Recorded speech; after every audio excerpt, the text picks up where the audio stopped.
Okay. So how's everyone doing? Okay, meaning what? Homeworks? Starting 6? Homeworks? Default 6, but then I have some doubts. So the way I collected the matrix is a little bit different. So first I make an index from the plurals, document that is plural, and I edit extra 25,000, and then I grade it all for that. It's around 30,000, some 30, 70, 30,000 something. That's for homework 5. 6. 6. And then I graded it all, and then I am able to produce the expected accuracy. But then I came to the assistant today, and they say first I have to get the documents in the plurals, and then refer But that's for to my homework 5. Getting the cures. no the machine learning part. Okay. The 6, right? You have to get a feature matrix. Yeah. Yeah. So that I have to refer to the plurals, right? The documents in the plurals part. Yeah, you need the documents from the Curl to get the training set. Yes. Right. These feature matrices come with a feature values, feature 1, 2, 3, 4, Yeah. document 1, Yeah. 2, 3, 4, and labels. Sometimes those labels are written in the same file. Sometimes they're written in a different file. But you need a label from Yes. Curl for relevance purposes. Yeah, the assistant said like I should get 1,000 documents per query. Yeah. But then I think I misread it. Instead, I get everything from the plurals and then add 1,000 per query. And That's not a big difference. yeah, and then I graded all in the end anyway. So I thought like Graded like with human eyes? no, I mean from the computing the score beyond 25 the and columns. everything. Yeah, I see. and then grade it all and then put it in the machine learning the model, and then get the result, and then I get expected result. But then the assistant said to ask you first whether it is accepted to build a matrix like that. I think that's fine. I have to, maybe we'll talk out of his hours. I don't think it's a big difference between, the only thing that you have to be careful is if you add documents that are not in the Curl file, your only option for label is to say 0. Yeah. Right? Because then it does not judge what you're going to do. It's typical assumption to say if a document is not judged, give it a 0. Unless the document is produced very high by some ranking score metric or something, and then you say, okay, I have high confidence in that one. But other than automatic judging or using click logs or something like this, you typically 0. So if you have a popular query, see in the AP89 dataset, it's not a big danger because in there documents that were not judged, not in the Curl, and you might add them, there's a good chance they're not relevant. So it's not like you're changing a lot. But imagine what happens for your crawl. For your crawl, you've been judging how many documents per query? 200? But very likely, if you go beyond those 200, you would find more relevant documents, right?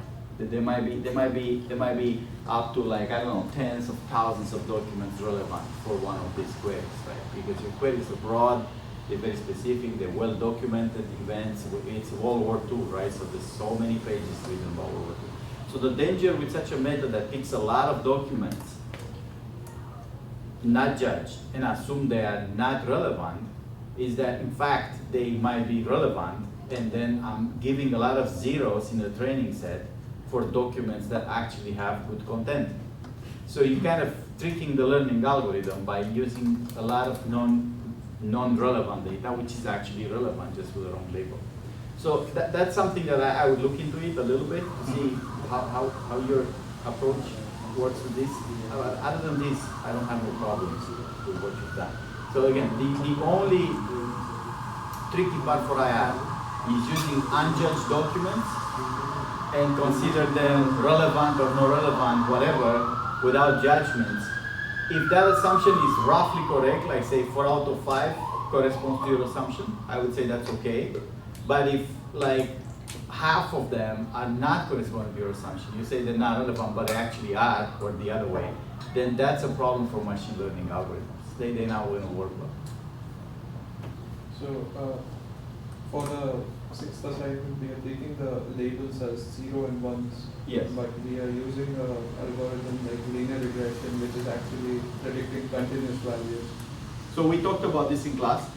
There's two questions in what you just said. One is you taking 0, 1 or 0, 1, 2. Right. Right? I think you're doing the AP89 data, right? So that's 0, 1. You cannot use linear regression as it is. You have to use a classification algorithm. Right. So I would use logistic regression. Right. Or if you don't want to go too deep into that side, but I would say you use a package anyway, right? You're not writing your own regression. So you could use logistic regression. Or you could use linear regression and find the threshold, right? So you can say, if you think about it, linear regression plus a threshold is not very different than logistic regression. Because logistic regression, it's a non-linear score, but it's still eventually a threshold there. The only thing that changes very different is the confidence, like how sure you are, how you transfer that linear score into a probability score, like how confident you are. That's where the logistic function comes into play. But other than this, there's going to be a threshold that says what's on this side of the threshold I predict 0, and on the other side I predict a 1, right? Maybe some people leave an interval around the threshold to say within that interval I'm not predicting anything because it's too close to the boundary. That's a safe thing to do, to say if 0, like logistic regression has a 0 threshold, right? Or 0.5 threshold. Say between plus minus 0.05, I'm just going to say I don't know what to predict. Right. So use a classification algorithm. I would not be opposed, because this is not a machine learning class, to use linear regression and then try to find a threshold. It has to be a global threshold because you're only training one linear regressor or one classifier for 20 queries, right? So it's not like a threshold for different queries. It's just one threshold that has to work. So, if we use something like a classification algorithm and it gives us 0 and 1s as the final predicted labels, how do you rank the documents using 0? That's a very good question. How do you do that? So if you talk about testing procedure now, I have my classifier, right? I've trained it somehow. Maybe it's logistic regression, maybe it's a decision tree, maybe it's a naive Bayes, maybe it's a support vector machine, right? Now I get a bunch of documents for query one of the testing queries, right? Or all the testing queries, however I split the testing. So now I say, I want to rank those. Because that's what information retrieval ultimately is about. You got to rank the documents. Now I run my classifier, it's going to produce something, and then how do I rank based on that something? I need a classifier that produces not just ones and zeros, right? It gives me some sort of score or confidence or some value, right? And I have to rank by those values. It is, in that sense, is it different if I run logistic regression or linear regression? If I take whatever scores and then rank by them. We could take linear regression, find continuous values, and then put zeros and ones using a threshold and rank them using the outputs of the continuous values. Right, so linear regression to logistic regression is a monotonic transformation. In terms of ranking, whether I use the logistic function or not, I obtain the same ranking, right? Because logistic function does not change the order of scores. It just makes them from a linear score into a logistic score. Yes? Is there just from your experience, is there a preference between like the multinomial logistic regression or the naive Bayes, just in terms of like class imbalances? Because I would expect that good documents are going to be much smaller than not relevant, for example. Multinomial logistic regression, you mean to use for a multi-class problem? Yeah. Okay, for 0, 1, you don't need that. Oh, I thought it was 0, 1, 2. No. So first of all, when you have quantities, you don't want to use multinomial logistic regression. Multinomial logistic regression is better to use for when you have 3 different classes that have no quantity relation, as in red, blue, green, or politics versus sports versus business. You know, so you have multiple classes, you can use multinomial distribution, which is really a bunch of like binary scores, binary logistic regressions, and then normalized properly. That's what multinomial regression is. If you have quantities, it's better to interpret with the quantitative algorithm. You want to use the fact that 1 is between 0 and 2. 1 is not just a third class.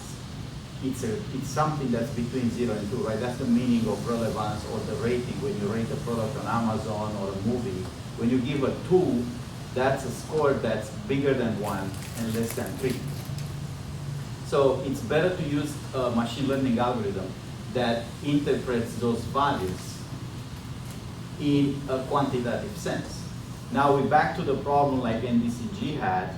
Okay, is 1 halfway between 0 and 2? Is it exponentially? Like how do I transfer that 1 into a value? So people have solved this problem in IR with something we didn't do, which is ranking objectives. They take the scores 0, 1, 2, and they don't interpret them as quantities. They interpret them as 1 is more than 0, but less than 2, but I'm not sure where. And if I have 0, 1, 2, 3, 4, interprets a 3 more than 2, but less than 4, without specifying exactly where between 2 and 4, 3 has to be. Is it clear what I'm talking about? I can write something on the board. So the way people have solved this problem, they recognize that this is not the same as red, blue, green. They're not 3 tags. They actually have a relationship between them. It's better to use a quantitative or ordinal objective. But then people have said in IR, especially with ratings like the 0, 1, 2, 3, 4, we're not sure how big is 3 in relationship with 4 and 2, or 2 in relationship with 3. We're sure that 2 is more than 1, less than 3, but we're not sure how to do it. If you would know how to map this into quantities, you would map in quantities like NDCG does to exponential quantities, right? 2 becomes 4, 3 becomes 8, and 4 becomes 16. And then you use linear regression on those quantities, because this is really a quantitative score in there. Like that's what people do for house prices or for salaries, right? They say these are the values, and I'm mapping a quantitative algorithm, either regression or maybe a regression tree or a neural network, something that can produce a quantity. In IR, in ratings in general, not just IR, we know there's an ordinal relationship between those values, but we're not sure what he means by a 2 versus what I mean by a 2. So then they use an ordinal objective. Now there are very well developed machine learning algorithms with ordinal objectives. Typically those lambda marked type of algorithms that they use the ranking objectives. And there's another one called rank boost that's very popular, or was popular, not anymore. So I think if you want to go into that to study exactly how machine learning applies for ratings, whether they're relevant documents or Amazon products, you need to study a ranking objective. Something that some master students did as a project with me in the class or outside the class, but this is a kind of project that if you want to take on, you have to have at least experience with data and say documents, and then a machine learning class that you study say boosting or a neural network, and then after those 2 classes you could do a project based on this stuff. So I think Microsoft at some point, I'm not sure today, but implemented within Bing something called it was a neural network with ranking objectives. I forgot what it was called, 2005. I know the paper got very famous, that paper that explained how to implement a ranking objective with neural networks. And I think there was an attempt from Microsoft to implement this as a final ranker in their Bing search engine. Or I think back then it was not called Bing, it was called Live or something like that. You guys remember that? Before Bing, there was Microsoft Live or related to Hotmail. Anyway, so then these things evolved to more powerful ranking algorithms. Ranking objectives are extremely useful, not just for ratings like Amazon products or movies or relevant judgments, but in many cases, you know the ranking of objects. Like I know New York is closer to Boston than say Miami is to Boston, right? but I don't know the exact distance. I know this person looks more like this person, right, than to me. You look more like him than you look like me. I can tell that, right? Users can tell that from the picture. This guy looks more like him than like me, and I look more like him than like you, right? But it's very hard to associate quantities to those things. Everybody can agree I look more like him, but now if you want to put a value like from 0 to 100, how much like him do I look like? Nobody will be consistent, right? Everybody will come up with different scores. So in many problems, in data problems, this is actually a hot topic today. How do you take this input? Sometimes a natural input. It's not even, you don't even have to ask people who looks like who. This can come from friends on Facebook, just by telling that he's more them two have more friends in common than I have with him. You can say maybe he, for some reason, is more related to him. Easy to detect ordinal relationship. This is more like this than like that. Computer vision, the same. Looking at images, very easy to tell that this image is more related to that image than it is with a different image, because they're both outside with animals in them, something like this. But it comes down to associate quantity labels, then the system usually breaks apart. Very hard to do. So in machine learning, whether it's for documents or for products or for images or for movie ratings, it's very useful to have ability in the algorithm to implement ordinal objectives. Lambda mart is the typical algorithm used today, I think, that will do this. So you want to take a machine, don't attend that without a machine learning class, because it's advanced machine learning, but once you take a machine learning class, that would be definitely a direction to go further. What else for homework 6? So we just started homework 6. Where are you with homework 6? Done? Started. Done? Started? No, started. Okay. So we have what about, the TH just asked me, what's the last day for office hours? I have to check when the grades are due, but I'm proposing next Thursday. Is that a reasonable date for office hours next Thursday? So like from today to next Thursday, we have 11 days or so, 11 days to finish up this machine learning homeworks. I think that's totally possible. To make my argument more convincing, in a normal speed term, you would have 22 days, right? So that's reasonable. 3 machine learning exercises in 22 days, right? Okay, trace evaluations. You guys fill them up? No? Please, you are not that many left. So I need some of you to do the trace evaluation. But I have 2 comments to say, which I always do. Some people who classes with me, they know what I'm going to say. You have to be honest. It doesn't matter if it sounds bad or good or it's appropriate or not. You gotta be honest in those evaluations, what you like and what you didn't like. And number 2, you gotta be constructive. Not just, you can tell your opinion as it is, but most important thing is what can realistically change in this course to make it better for the next students.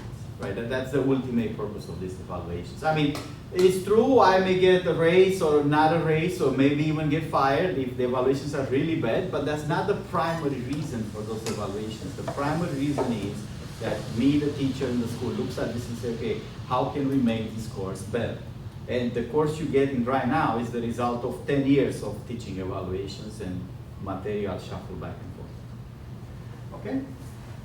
So with that, we are kind of done, right? I mean, we taught the IR course. We have 2 more lectures today and Wednesday. But as far as the homeworks go and the work go and the main core of the class goes, we've done. And I want to recap it a little bit, just to see where we are. So first of all, teaching evaluations. Let me write here. Trace evals. And then we have last office hours. Thursday. What is it? So today is the 13th. So this Thursday would be the 16th, 23rd. I'm going to put a question mark here just because I want to check when the grades are due. And then grades are due, I guess, on Saturday. I believe. So now what have we done so far?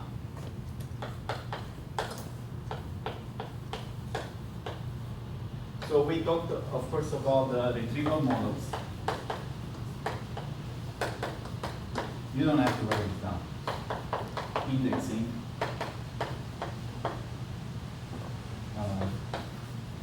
Documents.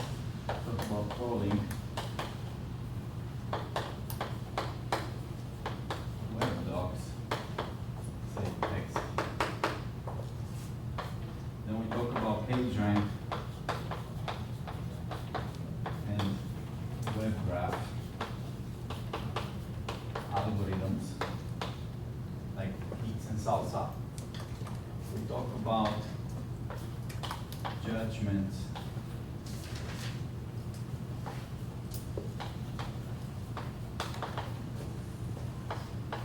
User interface and evaluation. And we talk about machine learning applied to one app.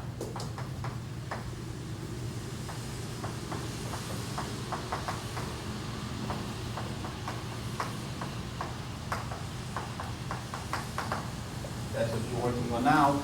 We're going to do two kind of things. One thing is document-based. That's homework 7. That's per query or per task, where the features are actually the document content. And the homework 6 is across queries, when you want to kind of aggregate. If you want to learn across queries, you can't learn from content features like words. You have to work for aggregate scores like BM25. Okay. So that is the main purpose of this course. Now, what stuff are interesting things that one could do? And we're going to talk a little bit about those.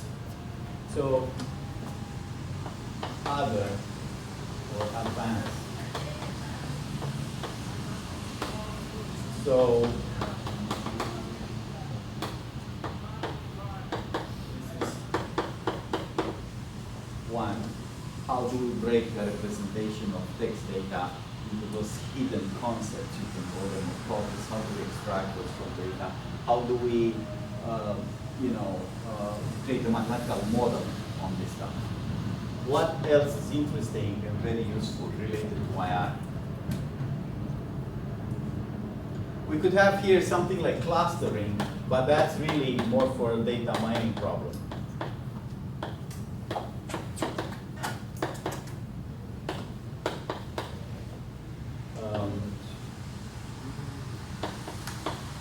NLP stands for natural language processing. That's a huge topic. One that deserves its own course, and it's now its own field of how to make sense of meaning of text. There are some small problems in NLP, things like what are the part of speech tags? Is this a verb? Is an adverb, a noun?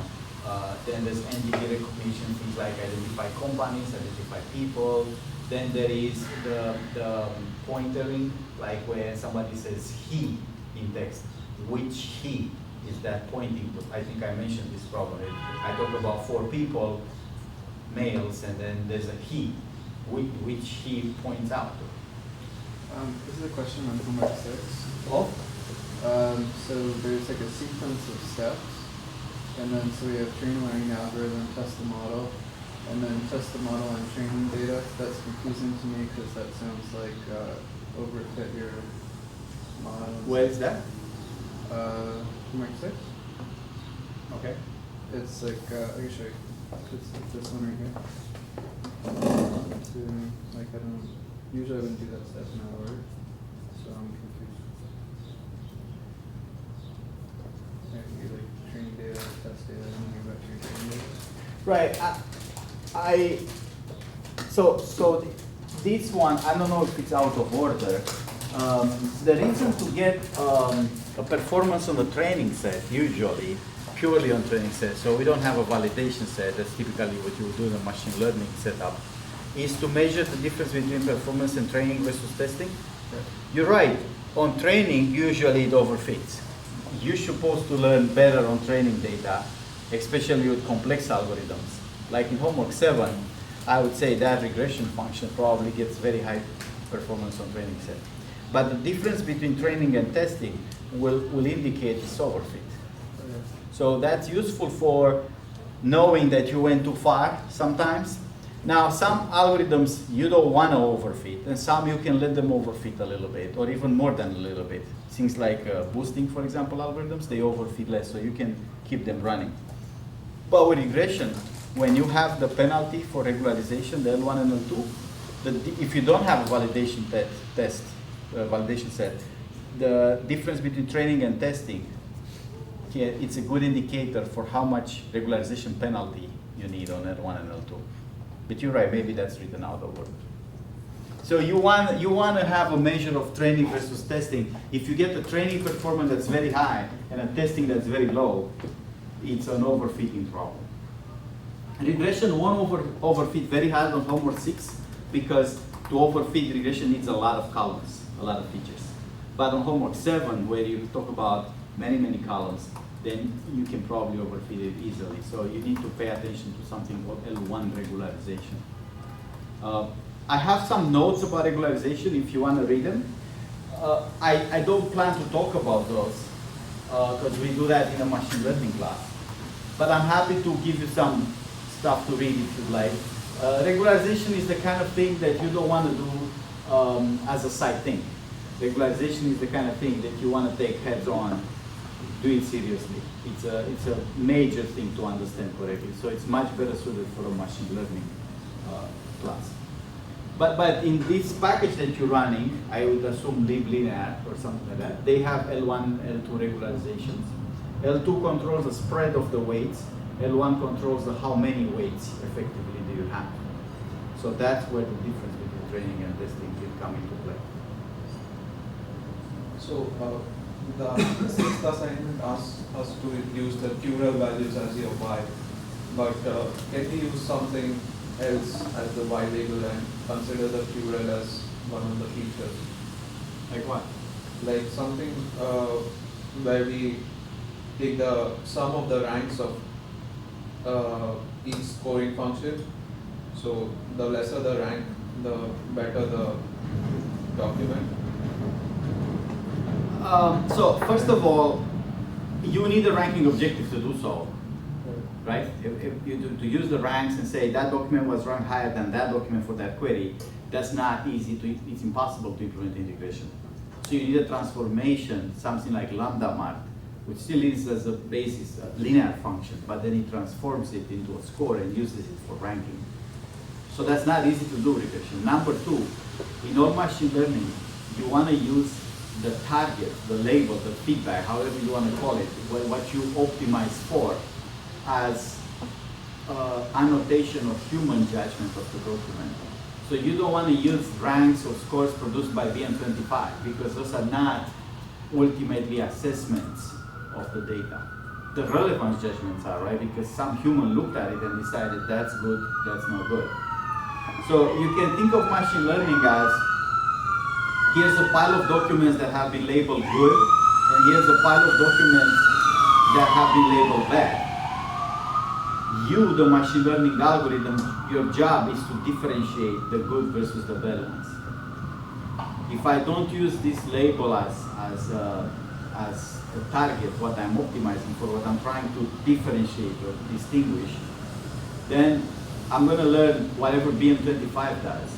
I mean, I'm kind of hoping that BM25 rankings are correct. If they're not.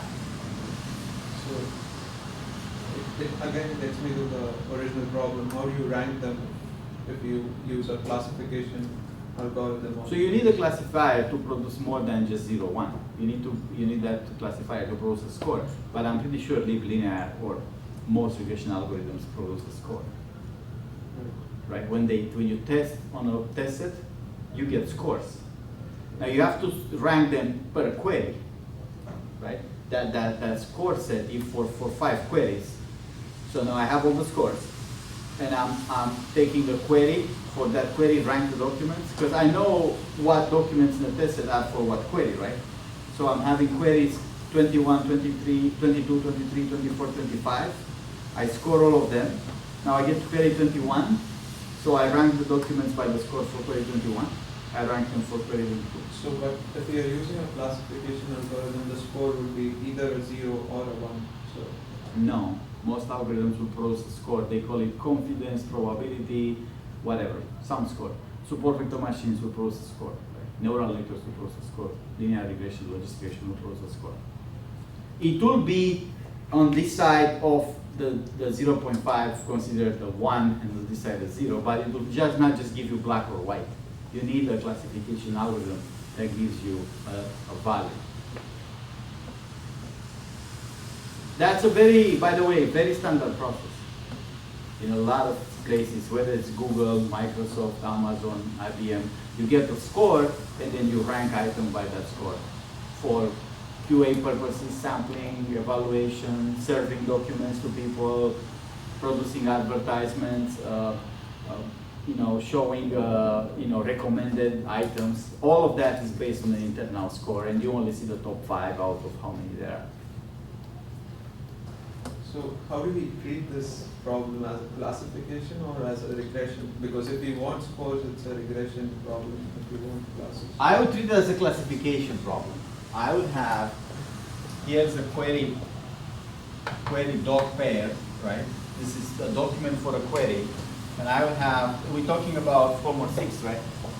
Feature 1, feature 2, feature D. And I would have a label which is 0 or 1. That's the relevant judgments of that document for that query. And in here I have other query documents pairs. Right? So say that's all the query 1. These are the documents for query 1, and now it's query 2.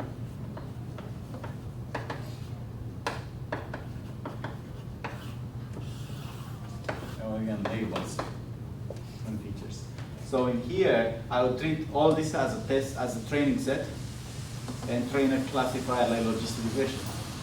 Once I get my weights, D plus 1 weights, because there's a free weight in there or bias, I'm running on a test set, and for that test set, I'm going to get more than just 0, 1, right? You guys run?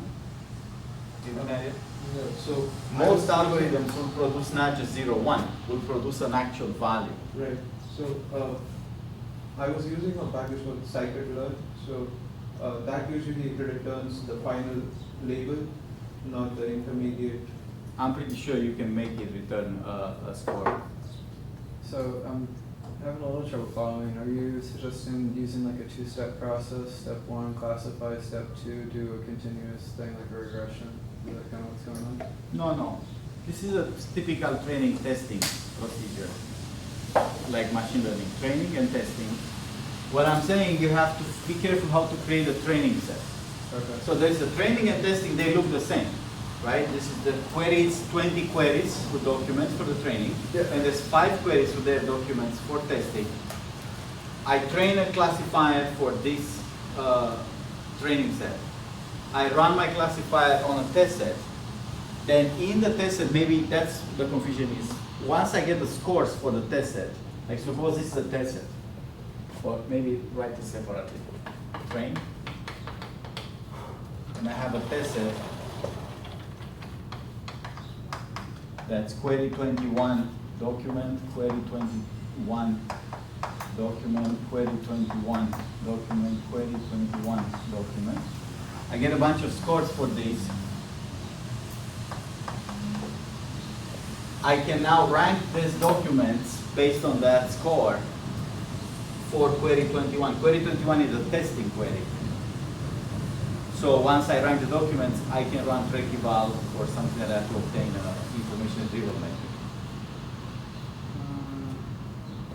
Okay, so you're classifying the ones that you think are relevant, and then you're ranking them as a second step, and then you run a check eval? Right, so I run the classifier to obtain a score, and then for each query I rank by that score Okay. to get the rank list to compute an information retrieval metric. So that's all good. How does that relate to the ordinal stuff we were talking about earlier? Right, this doesn't do ordinal. Logistic regression would take this as 0, 1. Yeah.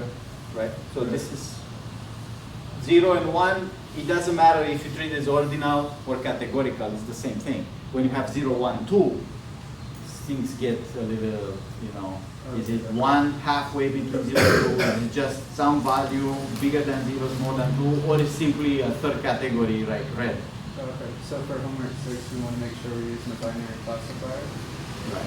Okay. I'm not picky on what classifier you guys want to use. Like I said, if you want to use linear regression, you can train a linear regressor, but then you have to threshold it, or to obtain classification. If you want to obtain ranking, you just take the scores of linear regression and sort by those scores. Okay. This problem, in general terms, is called learning to rank. If you want to read more literature about it, learning to rank, there's got to be at least 50,000 papers on this subject, learning to rank. Google it and see how many things you obtain. So many transformations of how to transform my data into to fit a certain algorithm, or how to change the algorithm to make it work with, say, ranking objectives. More questions about this? Let's finish homework 6. Now, of course, I'm going to have another query, right? Here, query 22. And there's a query 23.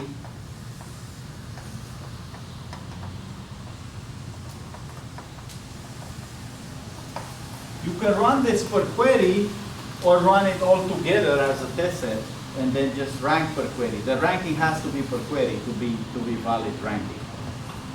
I see in the extra credits you mentioned, like you can like put document length as a feature, but what I don't understand, like we calculate document rank for TF. We are using document length for TF-IDI for the formula, but then it's like there is a relevance between one feature with another feature, right? So there is a, you don't mean relevance, you mean correlation. Yeah, correct. Right. Many features are correlated. In practice, many features are correlated. Even the scores, right, between Jelinek, Mercer, and Laplace systems, they're very correlated because they're very similar, right? Okay. But in practice, also many features are correlated. So how a learning algorithm, how much ability it has to deal with correlated features, has been a huge area of study in machine learning. Things like PCA, for example, try to attack that problem. Certain algorithms like boosting are more immune, boosting trees are more immune to this correlation of features than regression is. Because a boosting tree, once it uses one of the features, it may choose not to use the correlated one. While regression is a global algorithm, so it may spread that weight that it has over 5 features that are very similar to each other. What regularization prevents the spread in regression? If I say I have 5 features that are extremely correlated, say identical. If I use L2 regularization, what am I telling my regressor?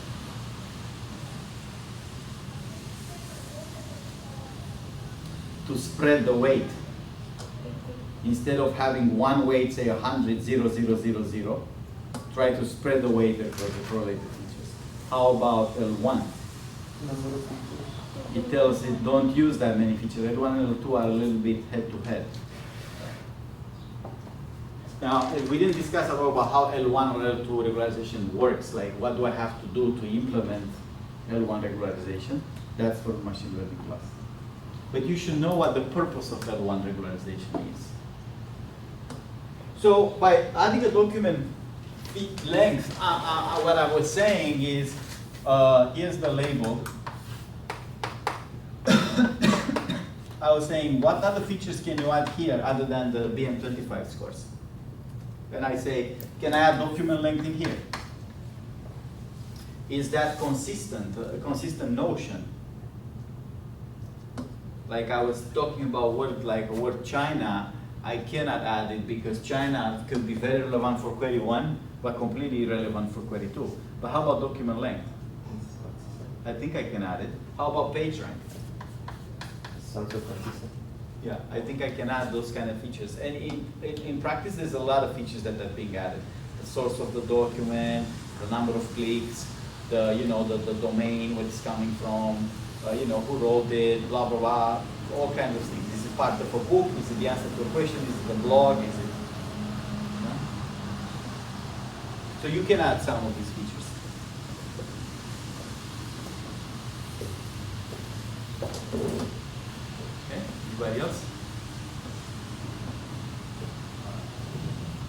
So NLP, what else can I do related to AI?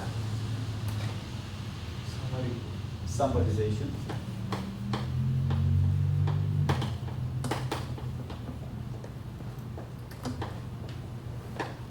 What else can I do?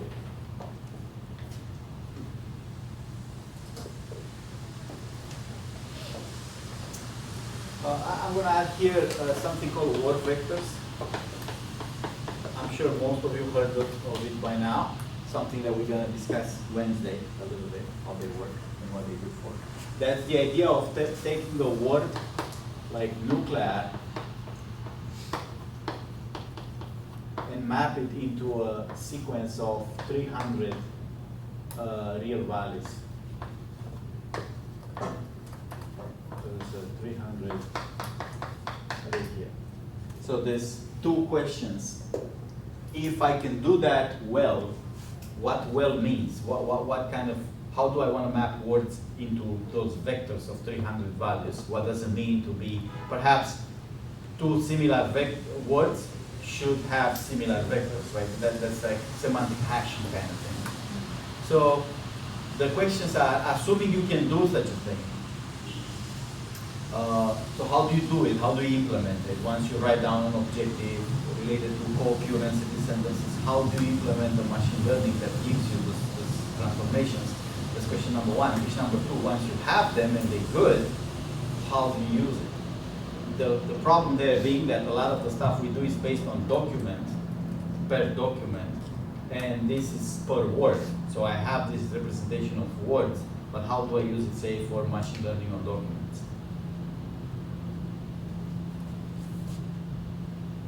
Okay.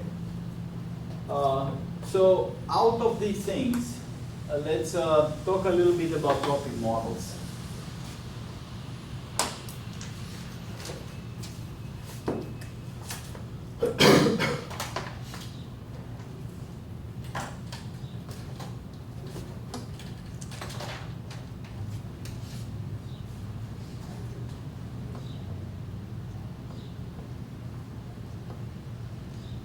I think you guys must have seen this last time.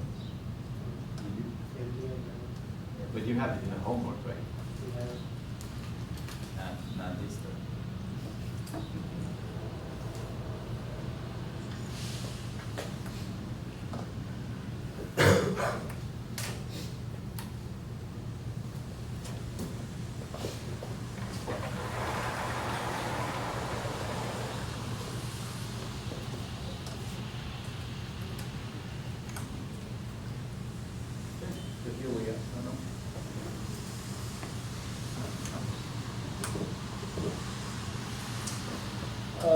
So we're looking for a hidden representation between documents.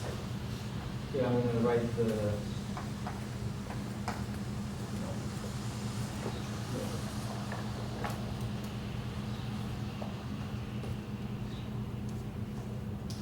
here's the document. I'm going to draw it kind of like people draw a neural network. Here's the topics, right? Let's draw it as squares. And here the words.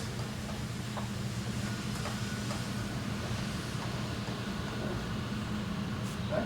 So the way you can think about this process, if you're not familiar with machine learning and AI in general, that's okay, is the relationship that we have given to us is between documents and words. Right? That's how the data is presented to us. Here's a document. Here are the words in the document. Of course, they're in a certain order, so we can take into account the order or not. We've been having this debate from the beginning of the term.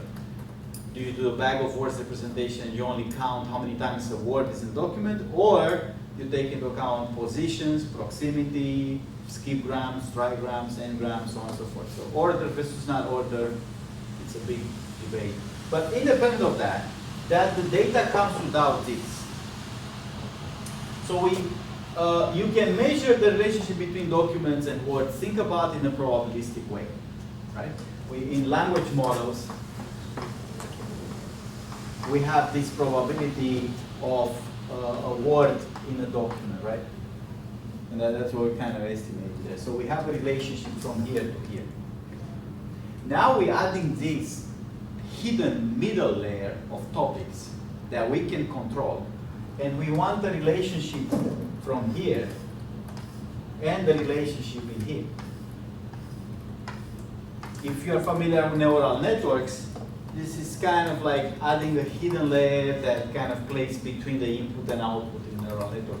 Although in there, the relationship is very algebraic. In a neural network, that who's this with respect to that, with respect to that, it's a linear sum with a logistic function on top of it. In here, we're talking about different kind of relationships. So what we want is to have a probability of a document given the topic, or the probability the other way, probability of the topic given document. So that governs this relation here between topics and documents. We would represent the document as saying the document is a probability over the topics. It's have to do with that topic and that topic and that topic, right? And topics will be more like atomic concepts, if you like, right? A document can be about 3 topics, but the topics has to be about something more specific, right? Let's say, diabetes type B, that would be a topic. It depends on the granularity of the space. You can say World War II is a topic, but really that's very, very high level thinking. Because World War II, once you get more granular, there's so many subtopics within World War II, right? And we want to have a probability, so let me write this down here. This is probability here between topics and documents. And in here, we want to have a probability between topics and words. So we want a sort of probabilistic relationship that relates my topic as a distribution over the documents as distribution over topics, and then the topic is a distribution over the words. Makes sense? How many people have seen topic modeling before? 1, 2, 3, 4. Okay, not bad.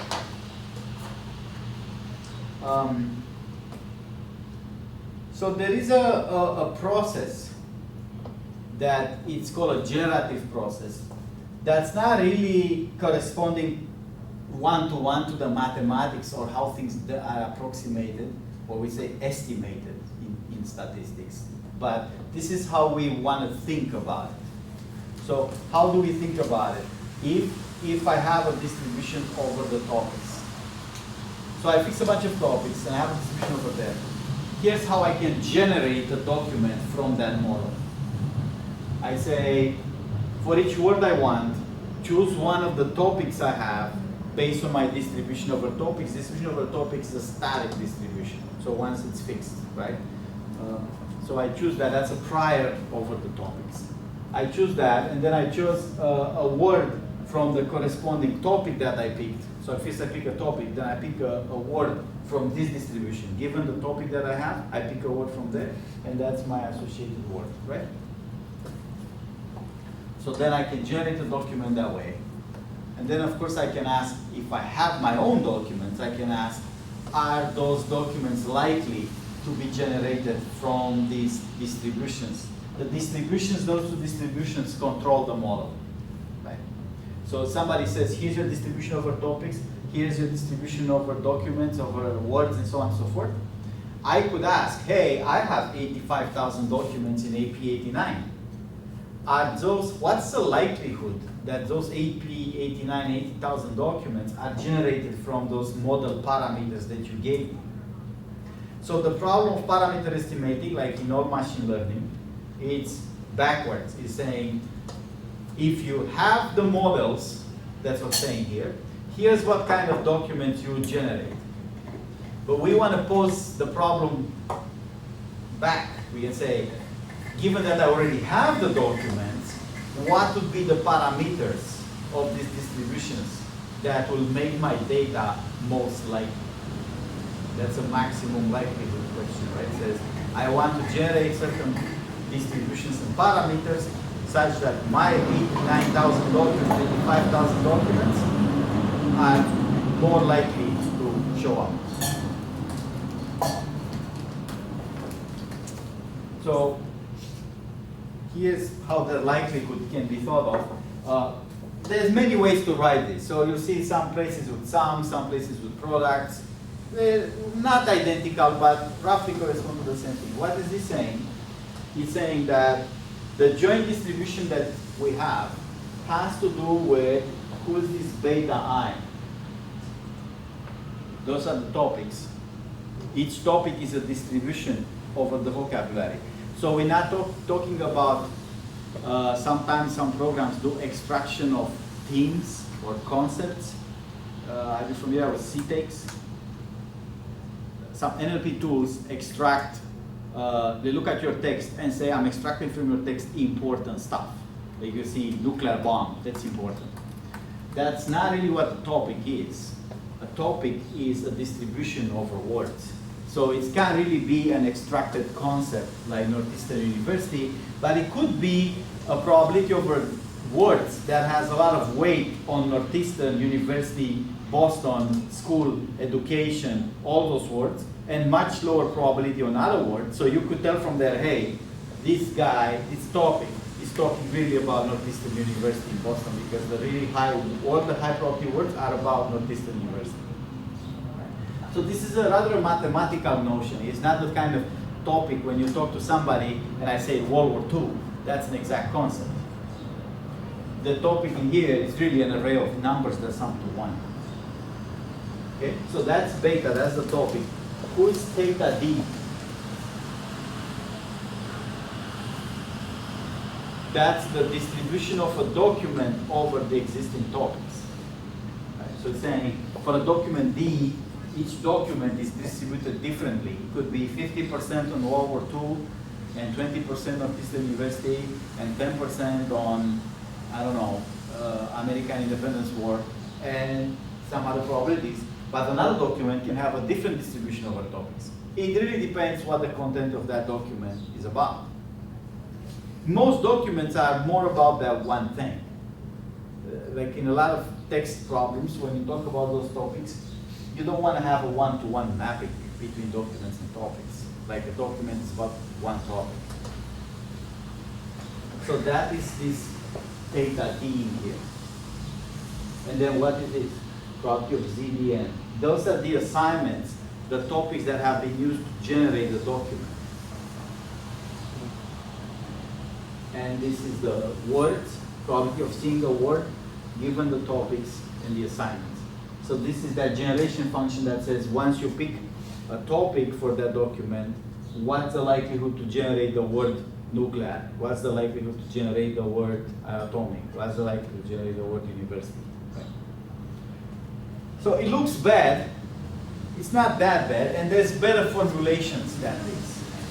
But the idea would be, how do we ask the backwards questions now? I wanna, instead of saying, I have the models generate documents for me, that's not what we want to do, right? We want to ask the opposite question.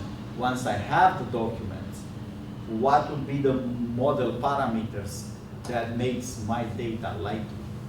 So I have a set of documents, AP89 or WPG or all kinds of documents, right? I'm going to ask, what are the parameters in here that I'm talking about?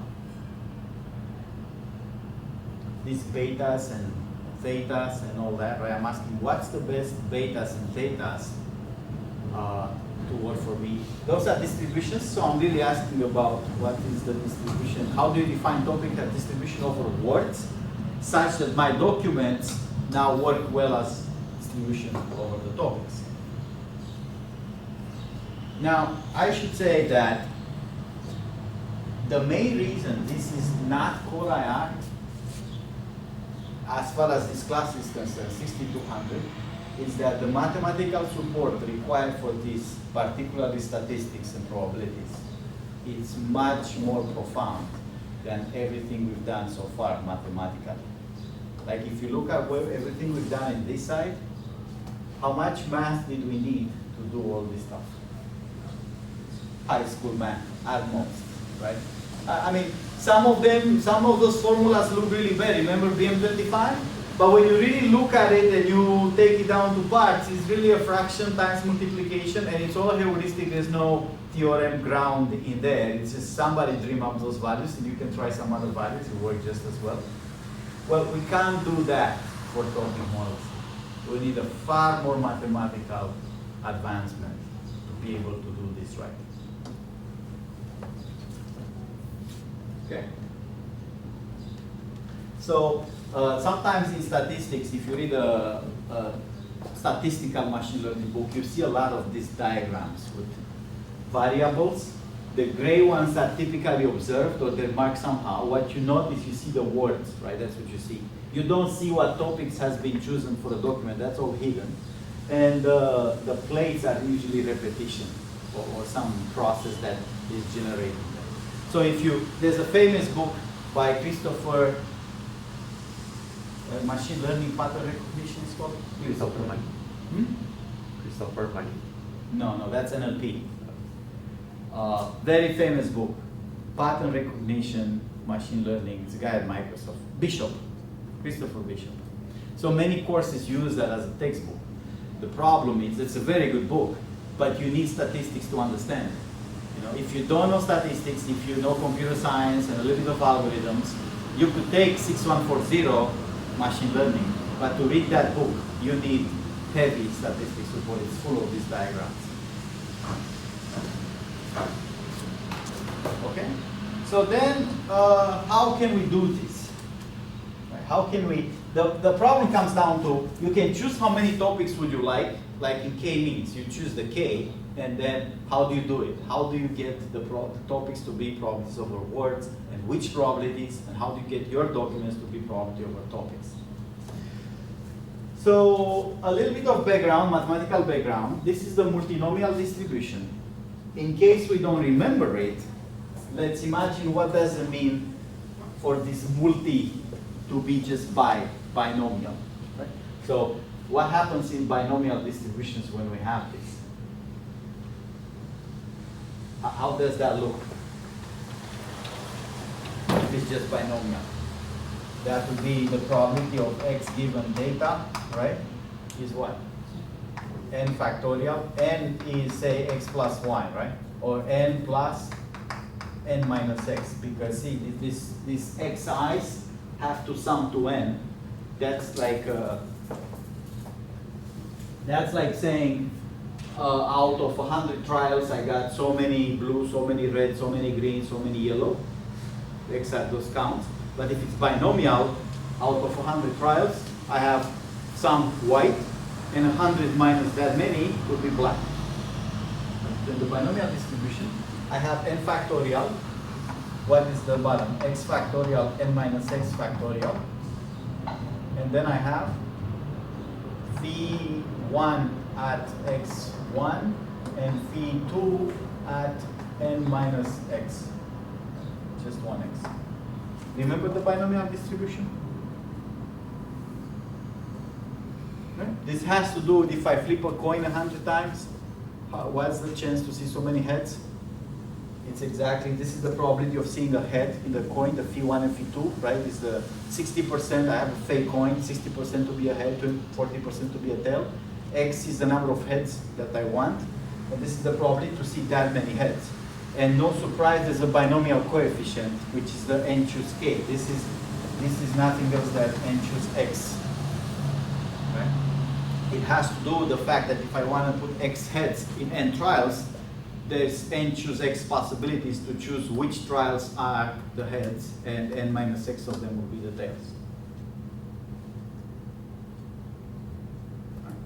So the multinomial is simply a generalization of the binomial distribution with more than 2 categories. It's not just black versus white. Like a coin only had heads and tail, but a die has 6 faces, 6 possibilities there. Okay. So then I can further generalize this one into this. Let's imagine the gamma function is the factorial. Let's just imagine that. Would this be corresponding to the previous one? Remember the previous one? N n was the sum of the x's. So I have n factorial on the top. So now instead of x's, I have alphas. I have sum of the alphas, that's the n. And gamma, we said, is the factorial function, right? And what was on the bottom was product of x factorial. Right here. So now I can write that as a product of x got replaced by alpha. And remember who's gamma of alpha? Factorial. Right? So this is really product of alpha factorials. So I'm asking, is this the same like the one before? Maybe it's better to write that one down. Let's say I'm going to write it here.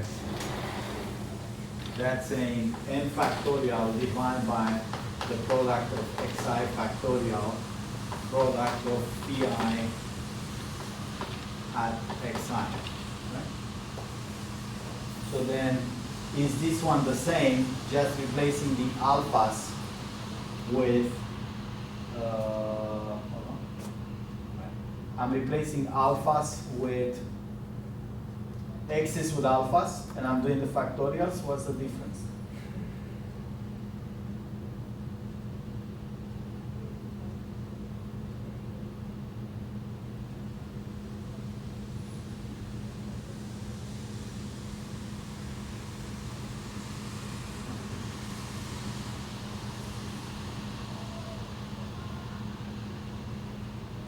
So the difference is in the term that has a product.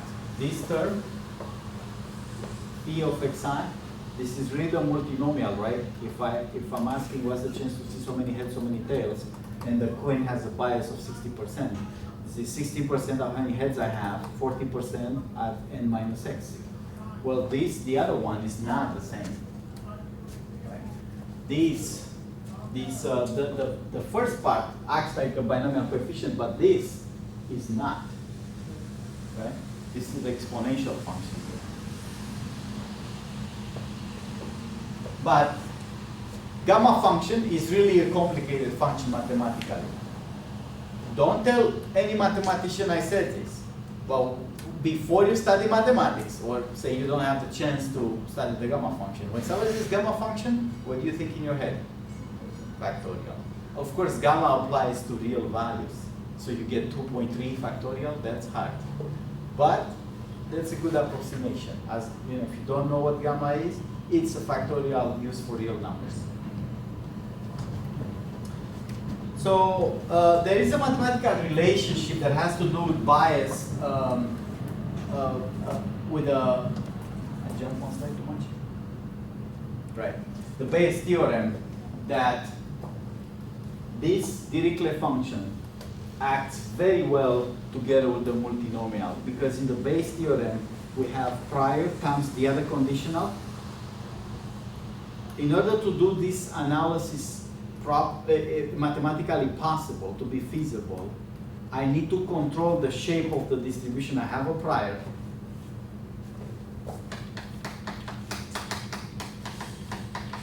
Right? Divide by something.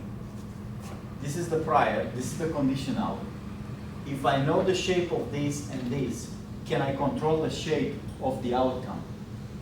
That's the name conjugate prior comes into play. When this as a prior for the conditional gives me back a conditional that again has the same form. So I can mathematically model it. So those two distributions play that role in each other. The Dirichlet is a conjugate prior to the multinomial distribution. In other words, if this is multinomial and this is Dirichlet, I can control the product in terms of what kind of form distribution that is.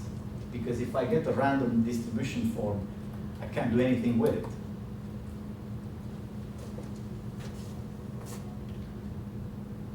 So now, of course, I want to obtain these betas and thetas that are the model parameters. How do I do that? Well, there's an entire field of statistics of how do you solve for beta and thetas in here. like we said last time with naive Bayes, these joint distributions are too rich in dimensionality. The number of cells, the number of possibilities is so big that there'll be no way to estimate it brute force. What I mean is this: if I only have shirts and pants, and I'm asking how many possibilities are for me to dress up. Well, I have 3 shirts and 4 pants. That's 12 possibilities, right? You could look at all my lectures, my videos, and say, okay, how does Virgil dress up? He has 3 shirts and 4 pants. How many times I've seen in that combination? How many times I've seen that combination? You guys saw me a lot more, right? You saw me for 3 courses. So you can check, hey, that shirt and pants combination appeared 10, 20 times. That's a brute force estimate. Any cell in the joint, a particular shirt and pants and shoes, say, you estimate how many times I've seen it. That's not possible when the dimensionality grows, because the number of cells it just becomes gigantic. If I talk about shoes, pants, belt, shirt, sunglasses, hat, necklace, and watches, and all that, it becomes such big that there's no way to do it with brute force. So people look for alternatives. There's some very popular ones. Expectation maximization algorithm, we did this in the data mining class. It's such a technique for estimating mixtures is typically used for. Variational inference, it's another statistical technique to do this. So there's all kinds of approximation for how to estimate joints around the brute force idea. This is another thing like that. We can't estimate this with brute force. So we gotta go around how to estimate this joint. The typical approach used here is called Gibbs sampling. What Gibbs sampling does, it's a sampling technique that tries to estimate the joint by sampling the conditionals. So in other words, I want P of X and Y, I want to sample from this joint. The reason for I want sampling is because if I draw a large enough sample from the joint, I could estimate mean, variance, whatever parameters I want, right? But I can't really sample from this joint, so I want this. And instead, sample P of X given Y and P of Y given X. So that's, again, don't tell anyone I said this because it's a massive gross simplification. But this is Gibbs sampling. How can I estimate, sample the distribution, the joint, for all kinds of purposes, including estimation, but I don't control the joint, I don't have the joint, I can sample from the conditionals instead. But it's a reasonable question to ask, well, do you have the conditionals to sample from? So I have to have the conditionals. That's exactly the kind of problem I have here. I have the conditionals, but not the joint. So that's why Gibbs sampling makes a good method here. I could use EM. That's how people have started when this thing shows up the first time. There's a very famous paper that I can show you when it started. People have tried EM. We're talking about 20 years ago when those things came along the first time. And EM was hot at that point in time. So immediately EM jumped on it. It doesn't work that well. Like mixture for EM Gaussian mixtures, EM works really well. But in here it doesn't. It's theoretically possible to do EM. It's another method for going around the joint. But it's not what's being used. So how do we do this Markov chain? So here's the result of the, Monte Carlo Gibbs sampling. This is the result. It's saying if you are to use Gibbs sampling, this is the parameters you will obtain. You're gonna have to trust me on this. If you don't trust me, you can check out the papers, Wikipedia. There's some, this has to do with counts of documents, TF counts, whatever, right? So that's the estimate. That's not interesting. Nobody will remember these formulas. People will check them out. The interesting part in here, if you want to know just the superficial story, it's what I said so far. I want those topics. I want to model that joint, the 3 product probabilities, right? I know I need a mathematical technique to now estimate the parameters of the joint that makes it likelihood, high likelihood for my data. So in other words, give me the parameters that correspond to the maximum likelihood for the documents I have. That you should know because it's a basic setup for machine learning. Now, how do I solve that problem? I need to talk to smart mathematicians to figure this out. In this case, we use give sampling. So the next step for you guys is to understand how give sampling works. Not to the point where you get to implement it, but to the point that we've done in data mining course, that you can actually understand how it works. So I have a little bit of code here. I don't remember if I demoed this in the other class. That's not the code, that's our schedule.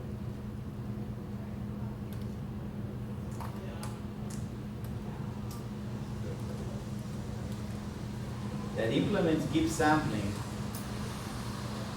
If you look at what it does, it has two variables, x and y, and when it samples alternatively from x given y and y given x. So I'm not giving it a joint, but I'm giving it the conditionals to sample from. So what happens if I run this code?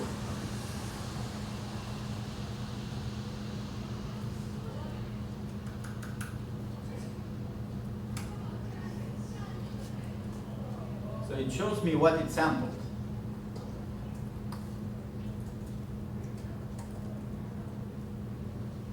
The more I press it, the more it samples. And what is this on the sides? What is this blue stuff on the side? Which distribution? This side is corresponding to a histogram on the y values, which is a distribution of the y values.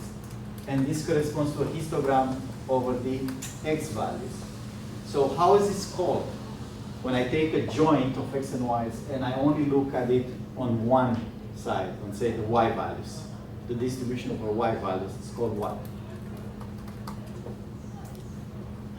When I take a joint of two variables and I say, okay, I have objects that are square around, and the other is, say they are red, blue, or green. Now if I look at my data set and I say, I only care about red, blue, or green, I don't care about the square rounds, I'm only looking at one of the dimensions. That process from a joint to one side, it's called. So in other words, if I say mathematically, the probability of just x, that's the distribution on the top, just dx, is the sum over all possible y's of p of x and y, right? I'm summing up the y values because I only care about x. What is this? It's called marginalization.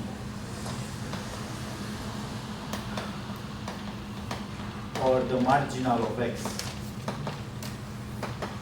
I want only the distribution on x from the joint. So what's plotted there is the two marginals. And this is the ones we need for the LDA. The stuff that I'm showing you, topic model, the procedure is called Latin-Dirichlet allocation.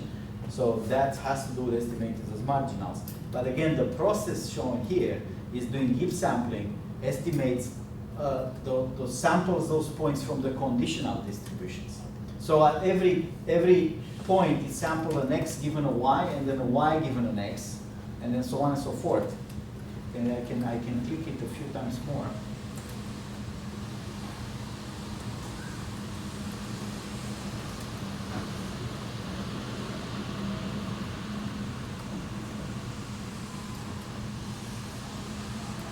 So guess what the mathematicians did? They proved, of course, that in certain conditions, if I do give sampling and I have the conditionals to sample from, eventually, after a while, the marginal estimators are going to be correct, are going to be just like if I sample from the joint. In other words, I didn't have access to the joint, I only have access to the conditionals. But I could do this and get the marginals correct, even the joint correct. That's give sampling. And I have here a paper that discusses this. It's an easier paper. It's from very, very early on. And so here's the joint that needs to be estimated, and it discusses how to do based on conditionals. It's a easy to follow paper. And you need a little bit of math, but just to understand what it's about. You don't need to understand the exact details, just that it's an integral over the joint. So the nice thing about this paper is it gives some examples. You say, for example, if that's your function, the two conditionals are those two. So you can run this process I just showed you on those two conditionals to try to estimate the joint. So it gives two or three examples. Here's another one. Suppose we have these particular two conditionals, exponential distributions. We sample from them. Here's how the joint looks like. And the other part that's interesting in this paper, I think it shows a little bit a basics of why this stuff converges to the joint. And that idea we already talked about. Let me just show you the idea really quick without any mathematical details. What this guy is saying here, the reason it converges is because it does it for two variables. It looks like a Markov chain. If you look at this like a transition matrix, what happens is step t versus t plus 1. You can interpret step t plus 1 in this Gibbs sampling estimator as the transition matrix times whatever you had the step t. That's exactly the Markov chain idea, right? I have a distribution of how things were distributed, like visitors in the graph, whatever it was. And I have this transition matrix that if I multiply with that matrix, I get the distribution at the next step. It's saying once you see it that way, it's almost guaranteed to converge. So when it converges, it has to be the stationary distribution like in the Markov chains. And that distribution, he I think only shows that if it converges, it has to be the joint.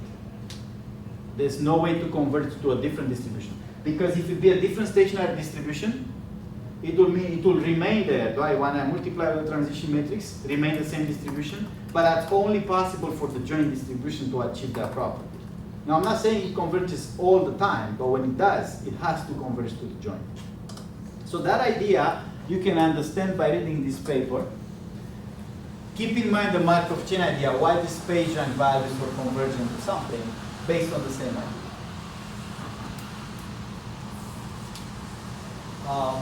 Another interesting thing is people have looked a lot at how can I do LDA in a different way. So if you remember, we talked at some point about if I take the term document matrix and I break it into something times something, like PCA does. Right? Term document matrix is the account. Let's suppose I have here documents, right? D1 to Dn, term 1 to term k. What would be the dimensionality of this?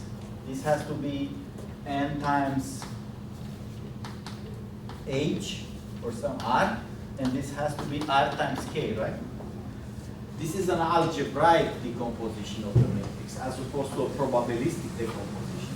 So people have looked at this and they impose a non-negative constraint on certain coefficients here. And so the process called non-negative matrix factorization. So the biggest alternative to LDA is to take the term document matrix and decompose it algebraically with an NMF stands for non-negative matrix factorization. Because I want to impose some condition on the coefficients of this matrix. Now if that R is really small, like in PCA, I got R topics which could be only 5 or so. You know, R will dictate how many hidden topics I have. R is the what makes these matrices produce together in a result. In my experience, in practice for documents, LDA works better because algebra at this kind of dimensions has to be very inexact. There's no hope to do this exactly, so the problem is you have to approximate it. What's the best approximation of this decomposition? The number of dimensions is so large, this equality will never happen. So here's an example of a paper who talks about NMF versus LDA and measures those things and says, you know, I'm sure they have some tables of results and plots and so on and so forth. Here's how LDA and MF works with different settings. Many papers like this try to do this decomposable factorization and try different techniques. Let me see if I have anything else in here. Here's another paper. If you were curious, okay, how many people have studied LDA and in what context? Like, how is LDA related to research? Look at those tables. I'm going to skip the blah, blah, blah. And get to, this is the basic setup generative process that we've seen already. So it's saying, okay, here's how people looked at LDA. Look at these guys trying to do a categorization of who studied what problem and what did they publish. So there's a little bit of the year and what kind of technique has been implemented related to LDA. Yeah, so you can tell this is a big deal. Like in a machine learning applied conference to text, or in a information retrieval conference, usually they have a machine learning track. It's full of LDA. You can tell this table is big, right? Ranking LDA, sentiment analysis LDA. I don't know what pachinko allocation means, but you know how to do correlations, how to do it with labels, sentencing based, a lot of analysis, say for medical documents, very specific, or law-ish documents, or music. That's not the only table. There's more tables here. Sure. So this in here, what is this? This is the mathematical technique used to estimate the parameters. Because like I said, to do an approximation to measure the likelihood, to increase the likelihood. You can do keep sampling, you can do EM, you can do variational inference, you know, maybe two other things. So in here, you get what algorithms being used to get that estimation, approximation as it is.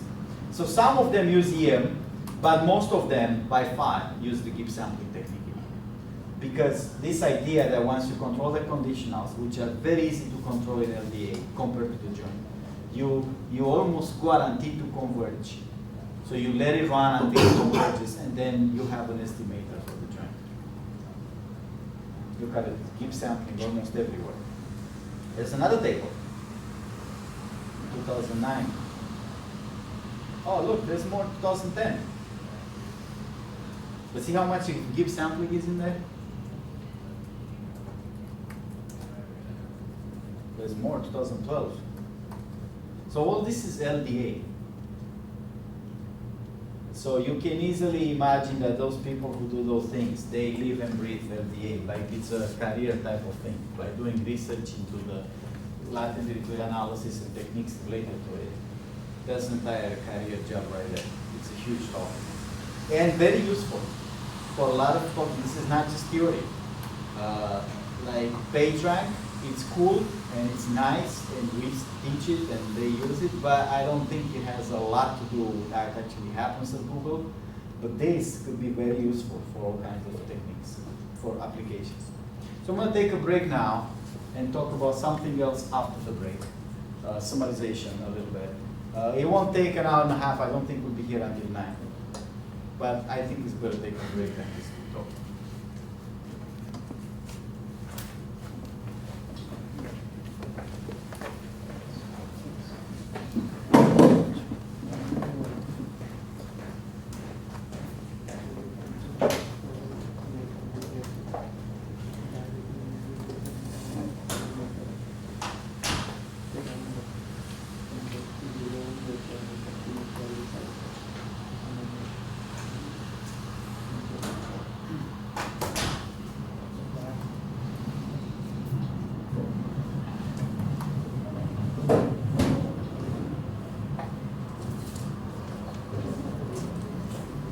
Almost done. Huh? One more week. You guys have 3 machine exercises. It's not that bad. No exam. So what you should ask yourself at the end of next week when you finish the last demo is, was this worth how much? 5,000, 6,000, how much you pay? Was this worth $6,000? What you should ask yourself after the teaching evaluation, after we become friends and you get a grade and all that, was this really worth $6,000? The whole thing. That's what you guys pay, right, for a course. I mean, you pay for other things, the university setup, the support, the co-op, the diploma and all that, but Sometimes it depends what happens after. yeah. Yeah, sometimes it depends on not what you learn maybe, but it's in your CV, and then somebody looks at that and say it's good, and you get the interview, or yeah, it's true. But as I mentioned, I talked to some people I think last time about this. Is it coming down to how much of it you could have done by yourself if you needed to, and how much of it you couldn't have done by yourself, like you needed somebody to force you through.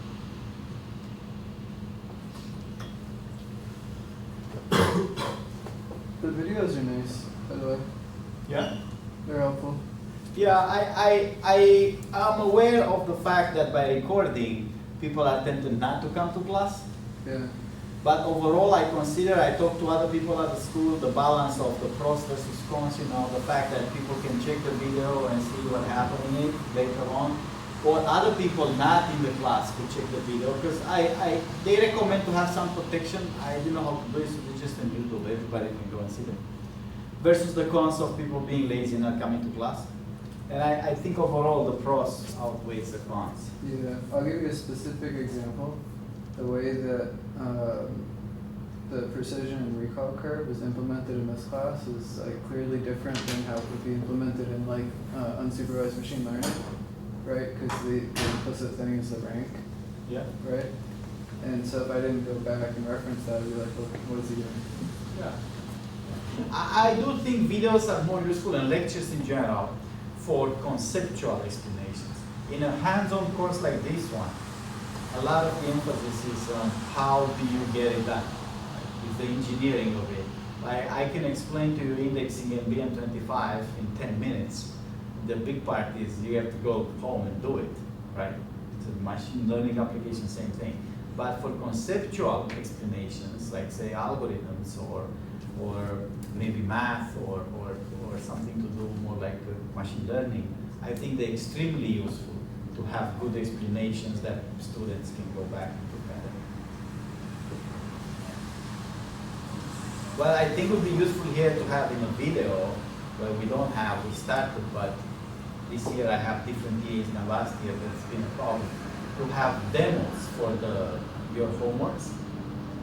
Demos in those videos. So literally the TA comes to class, shows homework 2, how they've done it. If that's in a video, they save you a lot of setup time, because you have to go 3 or 4 times to the TAs just before you understand how to set it up. So that could be saved by having it in a video, so you would see how they set it up, how they run it. It will be quite hard to copy paste the code from a video, so I'm not worried about that. So we started doing this. But then I think that'll be useful, because then it will save you the office hour times. You only go to the TAs when you have something in place already. Well, Yeah, I can see that. maybe we're getting there. So one question I had is this: when we are evaluating ETA, a lot of same URLs are referring to same content. Like for example, if it's not something about a ferry disaster, so it's CNN has a page on ferry disaster, but they also have an archive. Is it different? So that's something you can easily do with a crawler. To if you don't want to get duplicates, near duplicates detection will immediately pop up say this page is something you already have. So that's a separate algorithm. Semantic hashing will tell you this is something already you have. You hash it, those values are really close. They have it. Sometimes you can tell by the shape of the URL. It's archive.cnn.com, but the rest of the path is identical. So then you can tell that's it's probably the same page like that one. Sometimes there's some other search algorithms that, similarities between two pages, they could tell it's very, especially if the similar takes into account the order, then you get it very similar, it's probably the same thing. For some purposes, it's not bad to crawl those pages, I mean, if for your purpose, you probably don't want them, but for many purposes, you may want to have the duplicates anyway.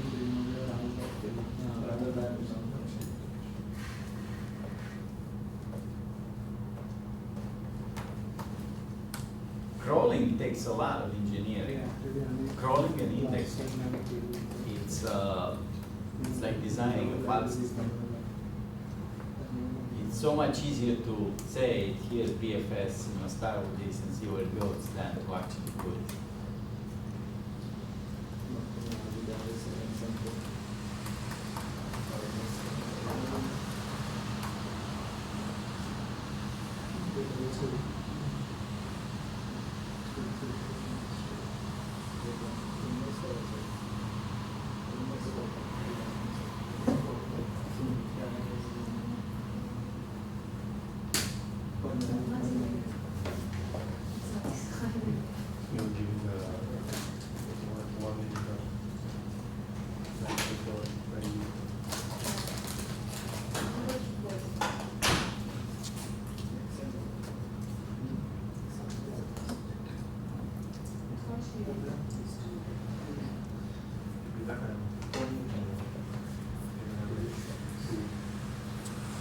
So when did you start the master? It's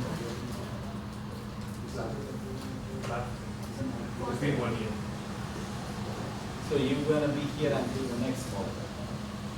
Yeah, I'm going to do a call. You're gonna do a call next year? And then after the call, you graduate. No, I have to do 1 semester after. The fall term. Yeah. Because it's always been a problem for me finding a TAs in the summer. It would be great if somebody stays and help me TA this course next summer. I probably won't do it double speed again, with single speed. But that's, I really like to have a TA in the class with me. Those guys, I think, you can express your opinions. I think they did a decent job, the TAs. Good job, I'm happy with them. But the problem was they didn't take the class with me. So the class they took, it's slightly different, slightly, not weaker, but talks about other things, doesn't go into depth into the things I want to go into depth. So it's different, they have the same task as you, effectively for some homeworks, they have to do it like you did. If somebody takes the class with me, it'd be much easier to TA next time. Because the assignments are almost the same. You've been through them already. Yeah, I'm interested in that. All right. So another thing that we can talk about a little bit is summarization. Before we get there, I want to add something to the list here. Something that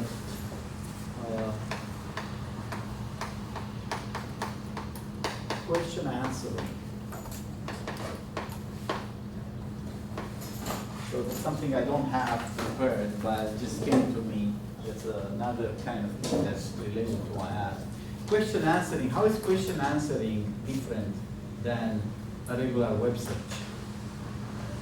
So what's the difference between I'm typing diabetes or diabetes of certain kind and I'm getting a web search versus I'm typing a question like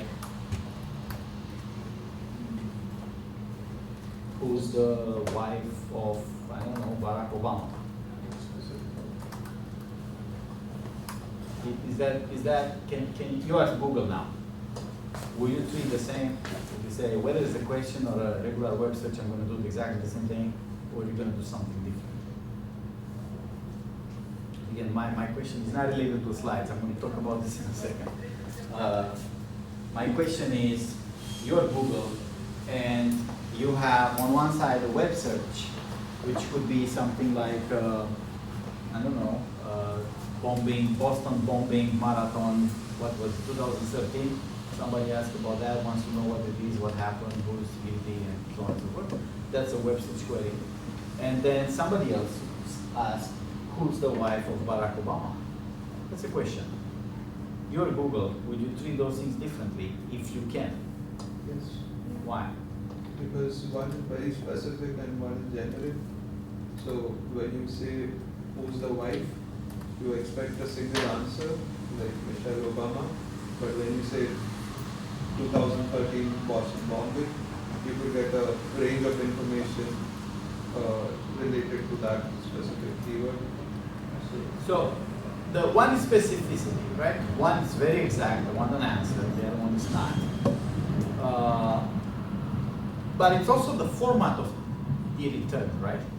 One, it's asking for a name. The other one, so I don't need to return the whole thing. Maybe I need to return a little bit about who Michelle Obama is. But the other question is asking for broad information. We don't know the user, what kind of details they want, whether they know about what was the Boston bombing attack and how it worked and who was guilty and what happened. Like, I know because I was here, they closed the street, you couldn't go anywhere, I remember. But somebody may just hear the first time about that because they live in, I don't know, Asia and they have no clue about the Boston bombing, so they just type that. So it's a recall-oriented query in that sense, right? I mean, there's a lot of information about the Boston bombing attack that has to be returned, while the other one is clearly a name. So, but for the basic of search, so we talk a lot about the ad hoc searches. That's how would you approach Boston bombing. You probably use the words Boston bombing and 2013 marathon to get relevant documents. How about the query answering? Would you just type wife Barack Obama, run the search, and then somehow try to extract the answer? So you Google what you do. If you do like that, you will know all the documents related to that person. I think you can just like Basically, No, you can. If you type wife of Barack Obama right now into Google, it will pop out big on your screen, Michelle Obama, right? But how do they do it? You can refer to web page that is reliable for that information. Like, for instance, Wikipedia, it has table which has Okay. wife. So you're saying you look for structural information. Yes. If I type wife of Barack Obama, I'm not gonna keywords BM25 wife Barack and Obama, and then I get a lot of documents back. Somehow I have to get Michelle Obama out of them. He's saying get the Wikipedia page of Barack Obama and look in the box, the gray box that says wife, and look around the wife to see what you get. Yeah, but is that a reliable technique? I mean, sometimes it is, but can I ask a question that the answer is not on a certain Wikipedia page?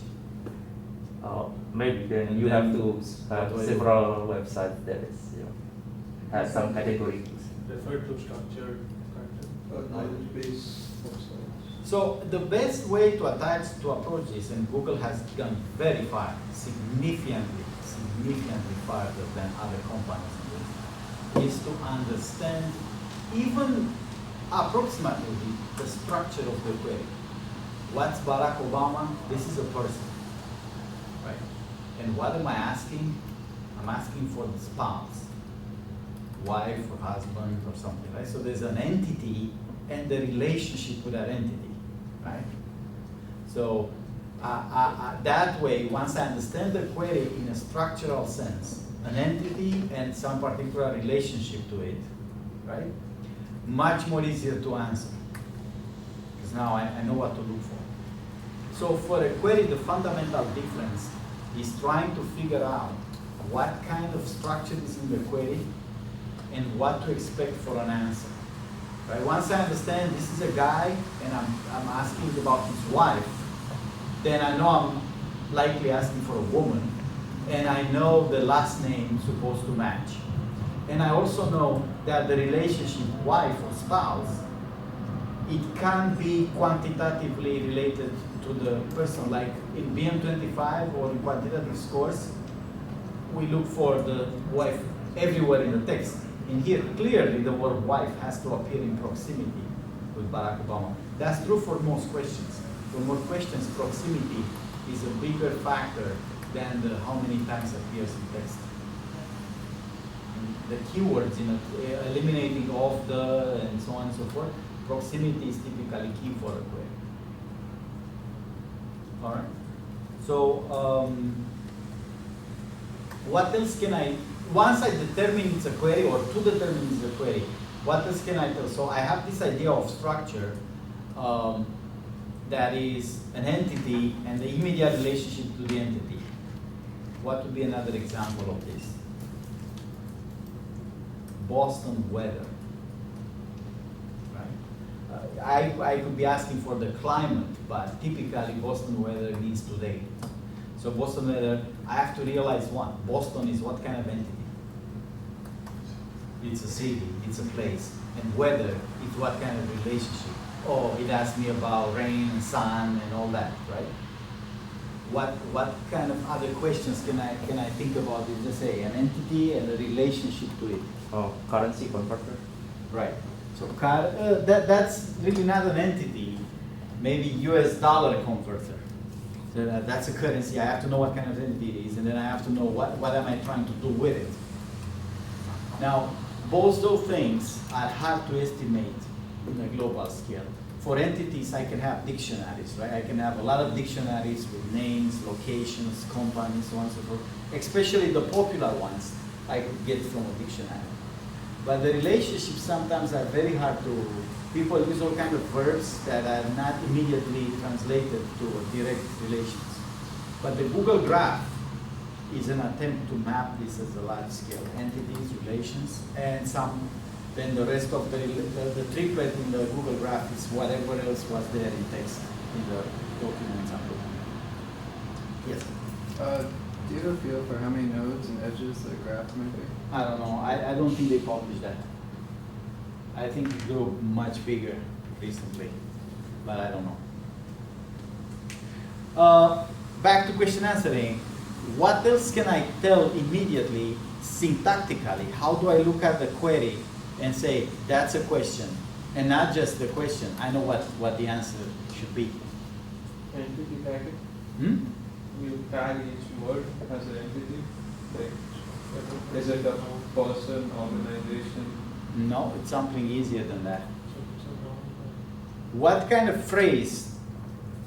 It has who, what, how. The first word, if it's who, what, where, when, any one of those, immediately tells me that's probably a question, that's probably looking for a specific answer, like a location, a person, a phone number, something like that. And it tells me what am I looking for, not as a short answer, but who is telling me you're probably looking for a person. Where is probably telling me you're looking for a location. So it's a lot easier for those systems to determine a question if you type the word who. But you can also tell Barack Obama wives, and that is also specific. Yeah, but How does the systems will have an easier time if you type who is the wife of Barack Obama, because who clearly indicates a person. What if we make mistakes Like what? like instead of who, you Where? yes, yeah. I don't know. We should try. Now, those systems, the conventional systems, have gotten very, very good at this. Question answering is a 99% solved problem. So it's not much left for simple queries like this to be done. Because you can do this with large dictionaries. And also, you can do this in a recommended system way. The way, I told you this, even for relevance documents on a topic. The easiest way to produce relevant content is to know who clicked, or how many clicks do we have for the same query in the past. So how many people type a question like Barack Obama's wife? Many, many people, right? Google produces the list initially, maybe it's good, maybe it's not good. Processes a bunch of, maybe it processes from the first document, it extracts the name, right? Now, Now we know what people clicked on after that. By looking at those clicks, it's a very strong relevance feedback for Google. So after millions of people put a query and click on documents, it will be literally 100% sure what documents are relevant for the answer not just by looking at the clicks that come out, ignoring completely all the scoring of relevance and all that. So for big topics, especially the trendy topics that have been asked recently, Google would know that he can answer it purely from recommendation point of view. Like the same thing, Netflix recommends a movie. They have no clue what's in the movie, but they know people like you like that kind of movie, so you probably like it too. In that way, topics like this can be answered very well. All right, I just wanted to mention that to give you a heads up. We used to teach this as a topic in the course, but it's not that interesting anymore. So I'm going to talk a little bit about summarization. And I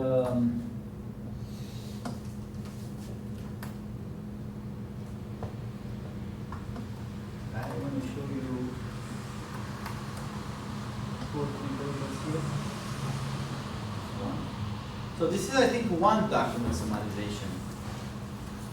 You can split. You can think of this as single document summarization versus multiple document summarization. Right?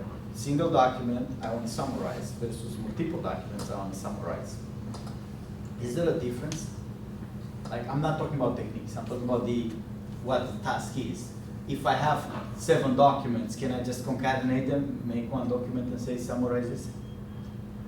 Like, what's the difference between 7 documents to summarize and 1 document to summarize? I could take the 7 documents, make one document, and just say summarize one document.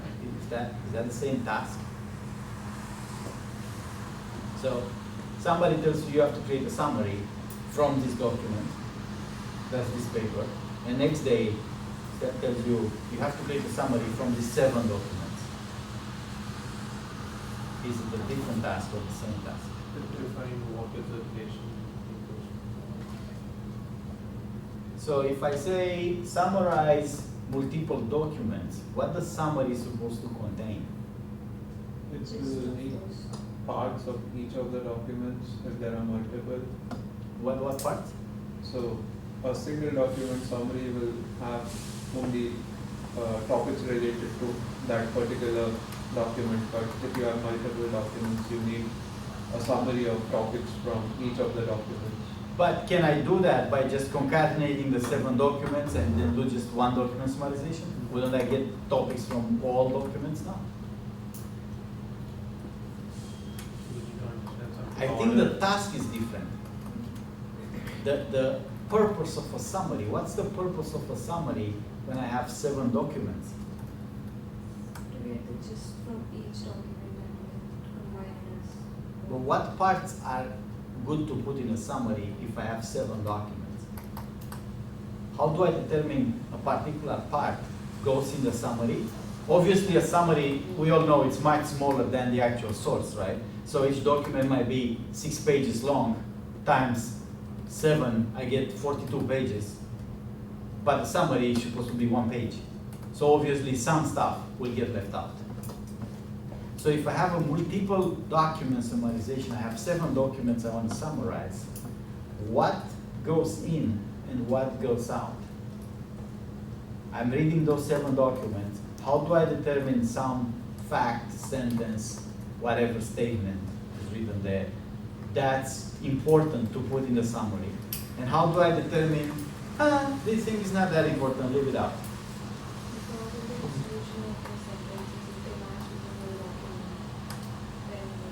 A human has to read it himself. Right. Well, I'm a human, but if I have 7 documents, how do I determine something goes into my multi-document summary? What is that something? Something unique. If they have similar topics. So I see a sentence that's in all 7 documents versus a sentence that's only in 1 document. Which sentence should go to the summary? One in all seven. 1 in all 7. So to summarize 7 documents, what seems to be common to all 7 seems to be important and one seems to be single to one of the 7, seems to be more like details, right? How about in a one document summarization? Now I'm reading a book, another book, because that's hard to summarize. Some, I don't know, manual instructions, right? I don't see a sentence repeated 7 times, right? It's not the same principle like before. Before, when you see multi-document summarization, the main task is to capture the information that's primer to all 7, because that's clearly goes in the summary, right? Do we all agree with that? If we see only one document, we won't see any sentence repeated 7 times. So we can't use the same principle. It's a common sentence, put it in. But then what if you read the manual of instructions? I just got the new heater to my house, right? Manual is like this. Now, suppose the contractor says, I don't want to read that, right? Can you just tell me the basic instructions just to get the thing working first, and then we read the details? That would be a right way to install it, right? But let's suppose we want to just create a set of summary from one document. What's the task then?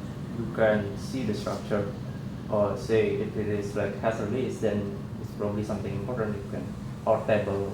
Right. If we have a structure, but suppose we just have text, plain text, then what? What's the main idea in a summary from one document? Suppose I already read half a document. I created some summary for the half a document, a small one. Now I'm reading the next sentence or the next paragraph. How do I determine that something goes in the summary or I leave it out? That new sentence or whatever you want to add convey some different The information. key is novelty. Every time I see something brand new, what happens? It goes to summary. But brand new is not enough. That's the main principle. But it has to be brand new and relatively important. I have to measure some notion of importance. Like from now on, chapter 2, there's going to be a lot of this guy being talked about. There's a new guy introduced into the book, right? And I haven't had that guy before. So clearly that's something new. I don't have in my summary that already. And it's important, like it's not a small detail I can left out, because the whole chapter from now on is about that new guy. So novelty is key for one document summarization. And specifically what I don't want to put in my summary is what? If I read a sentence or a paragraph that matches very well what I've already read so far. So if it's something novel and important, I want to put it in.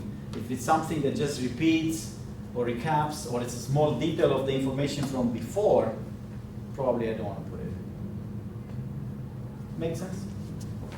So literally, put yourself in the shoes of a student in like a 6th grade when the teacher says, create a summary from this novel. Write 1-page summary versus create a summary from these 6 things. How would you interpret the task? What's a summary? Now, that being said, so that's the task. How do you solve it? How do you do that?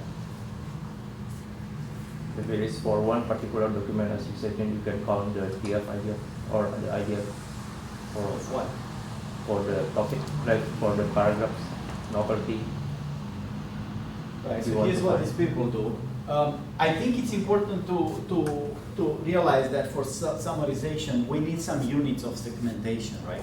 Everything I talk for both multi-documents and single documents refers to some unit that I'm just reading the next unit, and then based on that unit I decide, is it novel, is it important, is it the same like in the other documents, is it common to my 7 documents, or is it a single document fact, right?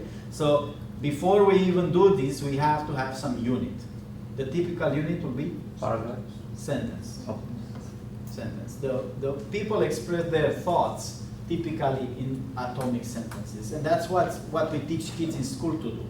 When you go to the 1st grade, they will tell you, express one thing in a sentence, put a period or an exclamation mark, finish the sentence, and then express the next thing in the next sentence. Because we teach people to think that way in school, then sentences represent atomic thoughts, if look like.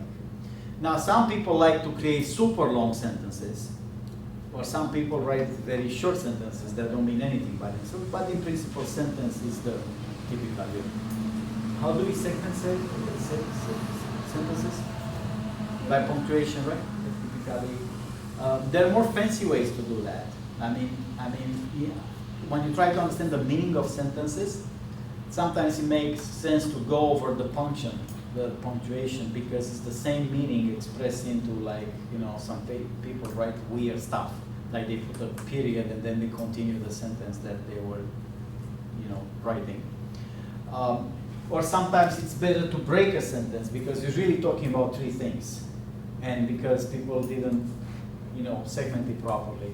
So to do segmenting other than punctuation, how do we do that? You find the vowel in the sentence and use Best that is to do with machine learning. We can train a machine learning into sentencing, you know, like LSTM that uses the order of words to determine. We need annotations, we need humans to break a text into sentences, and then we run machine learning and does that for us.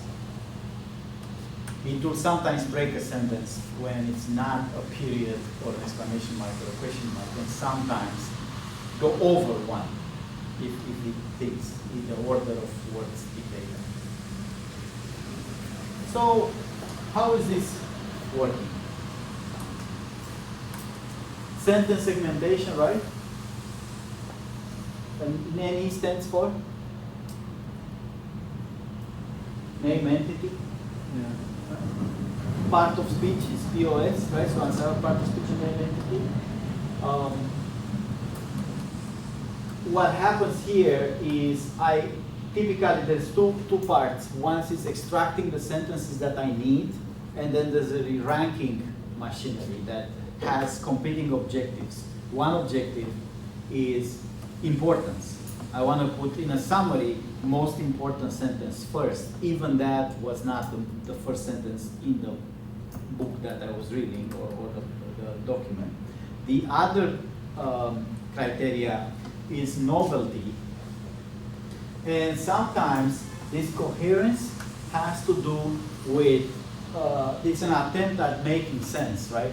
If I write a summary, here's a person, da da da da da, I would like to first say who that person is before I go into what happened to him, right? So there is a notion of coherence that machines are very better at it to understand it. But usually if you follow the order in the original text, that tends to be coherent.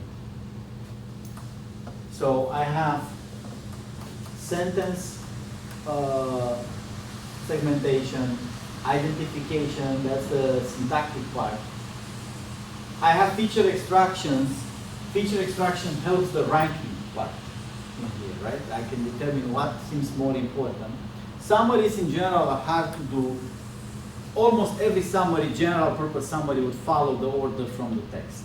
But if I have a specific task in mind, right? For example, summarize the locations that I have in here, or summarize the main actions, see if it's a novel, right? I'm looking for the main plot. So it's a big novel. You guys follow Lord of the Game of Thrones, the TV show? You know how hard it was for those people at HBO, the main producers, to take what the guy wrote, big stuff, and make a plot out of it. You know, that's a huge job. That's very much like a summarization task, right? It says, here's this guy, he spent 30 years writing 6 books. We want to create a plot for a TV show. Did you ever see a script for a movie or for a TV show episode? Did you? Script or play theater. It's really like very exact stuff. The difference between a script and a book, it's huge. The script is small and it's really interpretation. A lot of it is how the acting should look like, you know?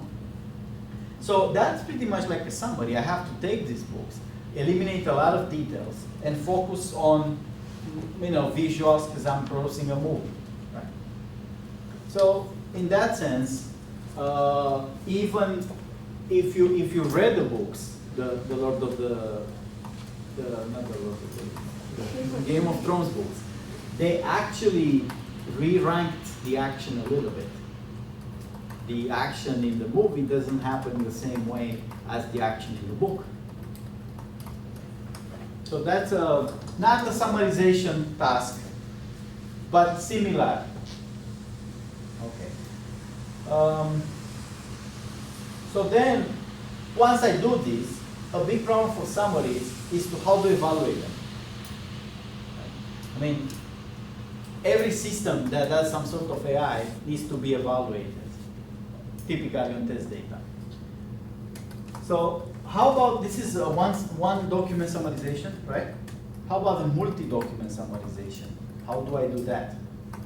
Do I have a schema like this for a multi-document summarization? In there, I have to extract sentences from all the documents. And then the primary objective is to get information that's important but common to the document, right? So how do I get this common stuff to work? What is common? How do I know this sentence in the document is the same as that sentence? Because typically they're not the same syntactically, right? It's not like match ASCII text with ASCII text, give me perfect. So I need a matching function, right? I take a sentence from here. Importance may be measured in the same way, but how do I know this sentence is present in the second document or third document or fourth document? I would have to match the sentence and say, hey, give me matching scores for these other documents. Is it matching? Maybe where it's matching, it also dictates something about importance and the sequencing of text. Summaries are best written in a way that follows the source text. Whether it's a one document or multi-document summarization, if my summary has 3 sentences, because I decide those 3 sentences are good for my summary, then it's better if those 3 sentences follow the order of text in one document or text in all documents if I have several documents.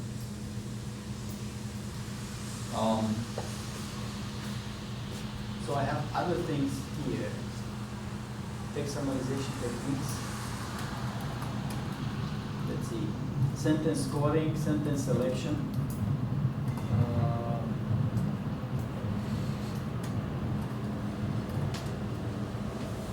This is the kind of paper that you guys can read very easily because the amount of math, it's basic arithmetics in it.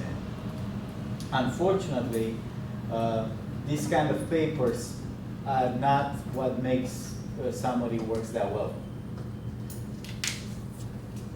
I think I've showed you one in the, but it's not this one, the other class.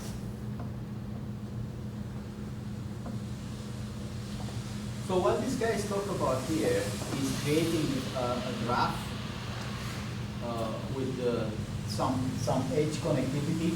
This doesn't work if you have 7 documents, but it would work if you have a lot of documents. Suppose I type a query, right, and I get a lot of relevant documents from my search engine.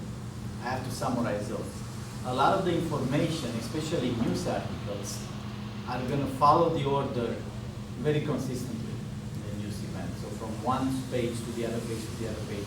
That would make summarization an easier job. If I read 1,000 articles that they all talk about the Boston Marathon bombing, if the information in these articles follow a certain order, that would be easy to create a summary because I'll have the events kind of in that order.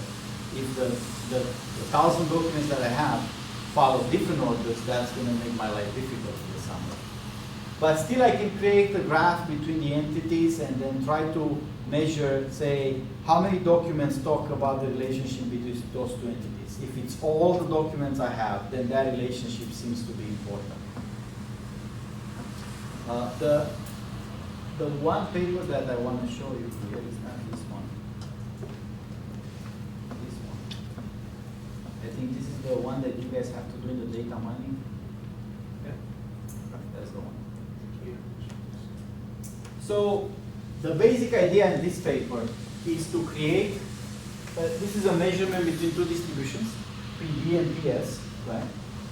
And the idea is that, I think S stands for the summary, and D is kind of a given distribution. So here's what this guy is saying.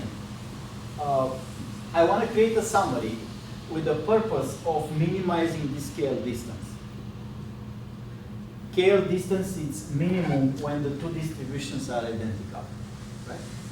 So he's saying, I have a distribution, we'll have to see over what, but I have a distribution of my documents. And then I want to compute a summary that has the same distribution, say over words.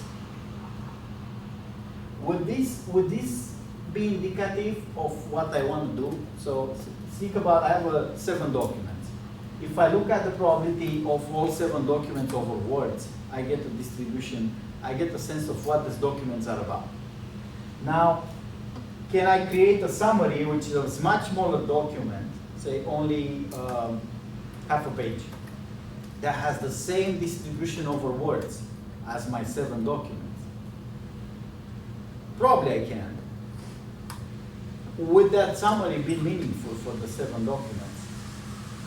It would be meaningful in a sense of bag of words, right? If I say, hey, in my set of documents, the word nuclear was a high probability word, much higher than the static probability, right? Then probably nuclear, the word nuclear would be a high probability in my summary then. So how do we think of this? I have documents, they go into this PD. That's a distribution over words. And now I want to create a summary that has PS almost the same as PD. That's my task. So you can think of this as PD is a pre-computed distribution. I look at my words and compute that. And I want to create a summary that has idea that high frequency words will be replicated as high frequency words in my summary, and low frequency words will be low. The problem with that is that if I create a summary based on just this word counts or frequencies, that summary will make completely no sense, right? It will not be a readable summary. So how can I match these distributions, build a summary with this property that makes sense? Use sentences, right? I chop off sentences and I say, which sentence should I add to my summary to make it look more like the way documents were looking like? These guys know what I'm talking about because they had this exercise in the data mining class. So I think they understood that. Okay. So is this a greedy approach, the way you implement it? You look at a sentence, you compute, or you look at few sentences, right? You look at few sentences and you compute which sentence can I add to my summary that will try to match the distribution of words that I want. But once you put a sentence, you stop. You don't take it out. But you have a number of candidates of sentences, and there's a competing goal between minimizing this objective and following the order of sentences from text or some importance notion of the sentences. So you'd have to combine things a little bit. The other idea in this paper is that you can use topics. Remember the topics that we've been talking about before the break? Are they here? Suppose I do this. Now, how would this help me? If my topics really work, if those documents can be represented over topics, how can I still use this stuff?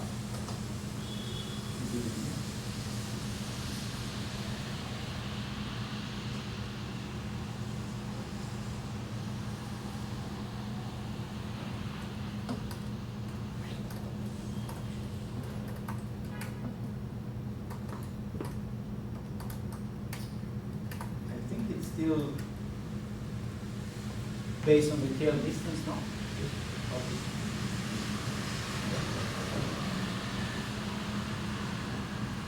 Is a different formula or the same formula?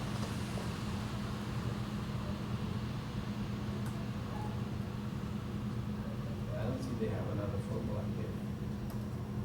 So I think it's the same basic formula, like the scale distance here, right? But the PD is obtained from topics, right? So this is saying the target distribution that I'm supposed to match is not a bag of words representation anymore. I'm still computing the target distribution, and then my summary, I wanted to match that target. It's still based on sentences, the summary. It's still matching a target, so it's built little by little to whatever sentence I can add to improve my target, minimize the scale distance.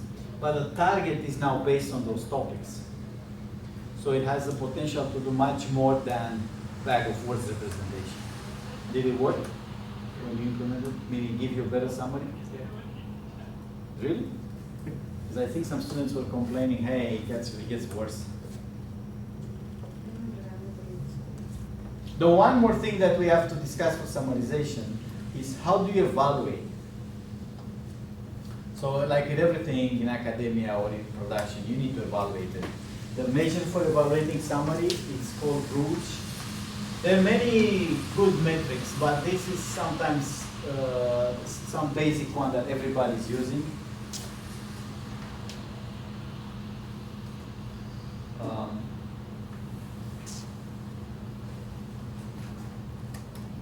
Here's Rouge, evaluating summaries.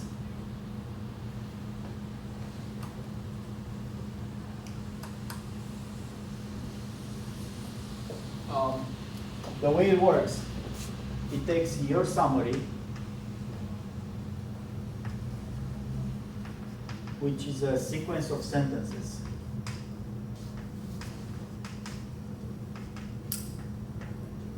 and it takes a golden summary, golden set of sentences.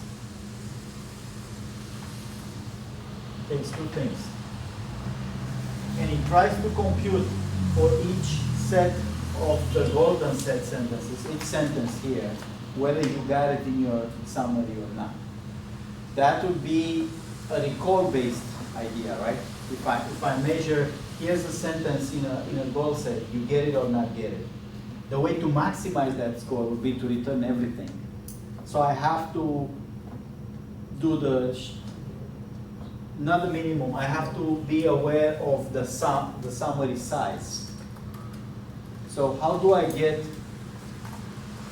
a recall based, which is I want to get everything that's in a golden summary, I want you to produce in your summary. Well, I can check for each sentence whether you have something that matches or not with it. I'm not looking for verbatim matches. But then I'm going to penalize if your summary is much bigger than the golden summary. If the golden summary has 300 words and you produce 3,000 words, maybe you got everything, because that's easy to get everything if you produce a huge summary. But then I'm going to penalize by saying you have 10 times more words than were necessary to produce a golden summary. The only wrinkle in this technique, which is very simple, is the matching part. I get a golden sentence, I have to be able to match it in your summary, right? So for factual stuff, it's very easy. It's like we talked about keyword relation, right? Sick of diabetes, right? I just take the word sick and diabetes and do a match, and if I see them in your summary, I would say that works. This certainly has to be based on proximity, the matching. It's not a quantitative matching. I take a sentence from the golden summary, I want to match it with your summary in a proximity match. So I need a proximity match.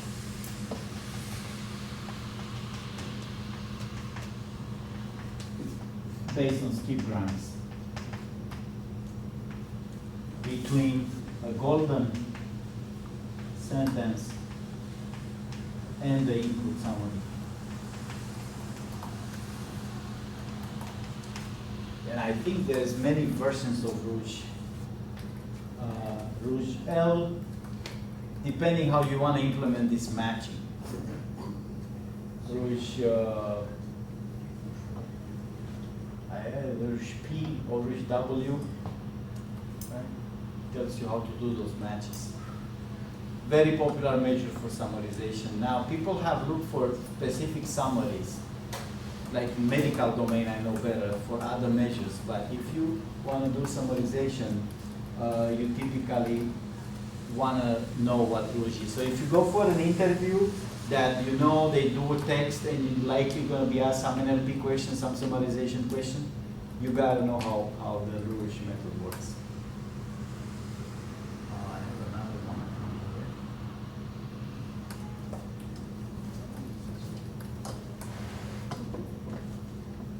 Document summarization. Oh, that's the one that we looked at. Okay, I think that's what I have for today. Topic models and summarization. They work very well hand in hand. So typically for good summaries, you want to extract something like a hidden representation like topic models. That's one huge applications for them. The other one is clustering and understanding similarity between documents. If I know the document is certain represented on some topics, and another document is certain represented on the same topics, like we give this example, political discourse, cannot be differentiated just by a bag of words representation. But if I do good topic extraction from them, maybe that works. And summarization. Summarization, the only other thing is that you have to be very practical with summarization. A summary in many ways depends on how it's going to be used. Like we're talking about a career expert into diabetes who writes an essay and he needs information about diabetes to write a summary? Or are we talking about a random Joe that has no clue what he's doing, typing diabetes on his phone, trying to get some basic information of what diabetes is? Those are very different purposes. And the phone idea relates a lot to what the screen is and what the user time on the topic is, right? The user who just typed casually diabetes, probably not going to study the problem very hard, just wants to know what's about. But a medical researcher who does an essay about diabetes going to study in much depth the problem. So summaries are impossible to judge and produce before you know the use case. The use case is, okay, who is this person asking, what is he wants to do? There was a lot of people working on this problem in Japan because Japanese language was very different than English language. And for them, they also, I don't want to say more hyper, but they also more like moving on faster than, say, our culture is. So they want to get the information and move on with it. So those people in Japan were looking very hard at how to design a summarization system that gives the primary information in the screen that you're looking at, depending on the size of the screen you have, for the naive user, the one that just wants to know what it is. But then once you see that screen, how do you click further to understand more details about the stuff that's being summarized? So there was proposed an example with, say, 3 or 4 sentences, but once you click on one, it gives you more detailed summary of that topic, so on and so forth. And it has been done a comparison how a system like that would work in the United States. I think the conclusion was that in our culture, typically people don't work like that. They don't get the first summary and then click on it to get the second summary. But that was just a user study. It was not put in practice in production. So there's where I think the culture differences and typically the screen differences. I think in Asia, most people use only smaller screens to do a lot of stuff. In here, regular users use only small screens, but other than regular users, I think most other people use a laptop screen to do a comprehensive summary. I think in Asia, most people use tablets or phones to do those things. All right. So next time, which is the last lecture, we'll talk about word vectors primarily and applications of word vectors. That's a great topic for a course, not for a lecture. Once you take machine learning and NLP or information retrieval and stuff like that. Typically for master students, word vectors will make a good project to study for about 8 months. Summarization will make another good project for 8 months. Things like that. So I have a student now that does word vectors regularization for machine learning models. So he took all the relevant classes and he spends 1 year doing this kind of project. So for any interesting topic that's not in the core course, it really comes down to spending half of your program, more or less, on that topic to study it in depth. So that's a good thing. If you want to be a data scientist, pick something that's relevant to you, word vectors applications, neural network applications, some machine learning, and try in the second part of your program, the second year, to try to go deeper into that one topic, maybe write a thesis if you find an advisor for it.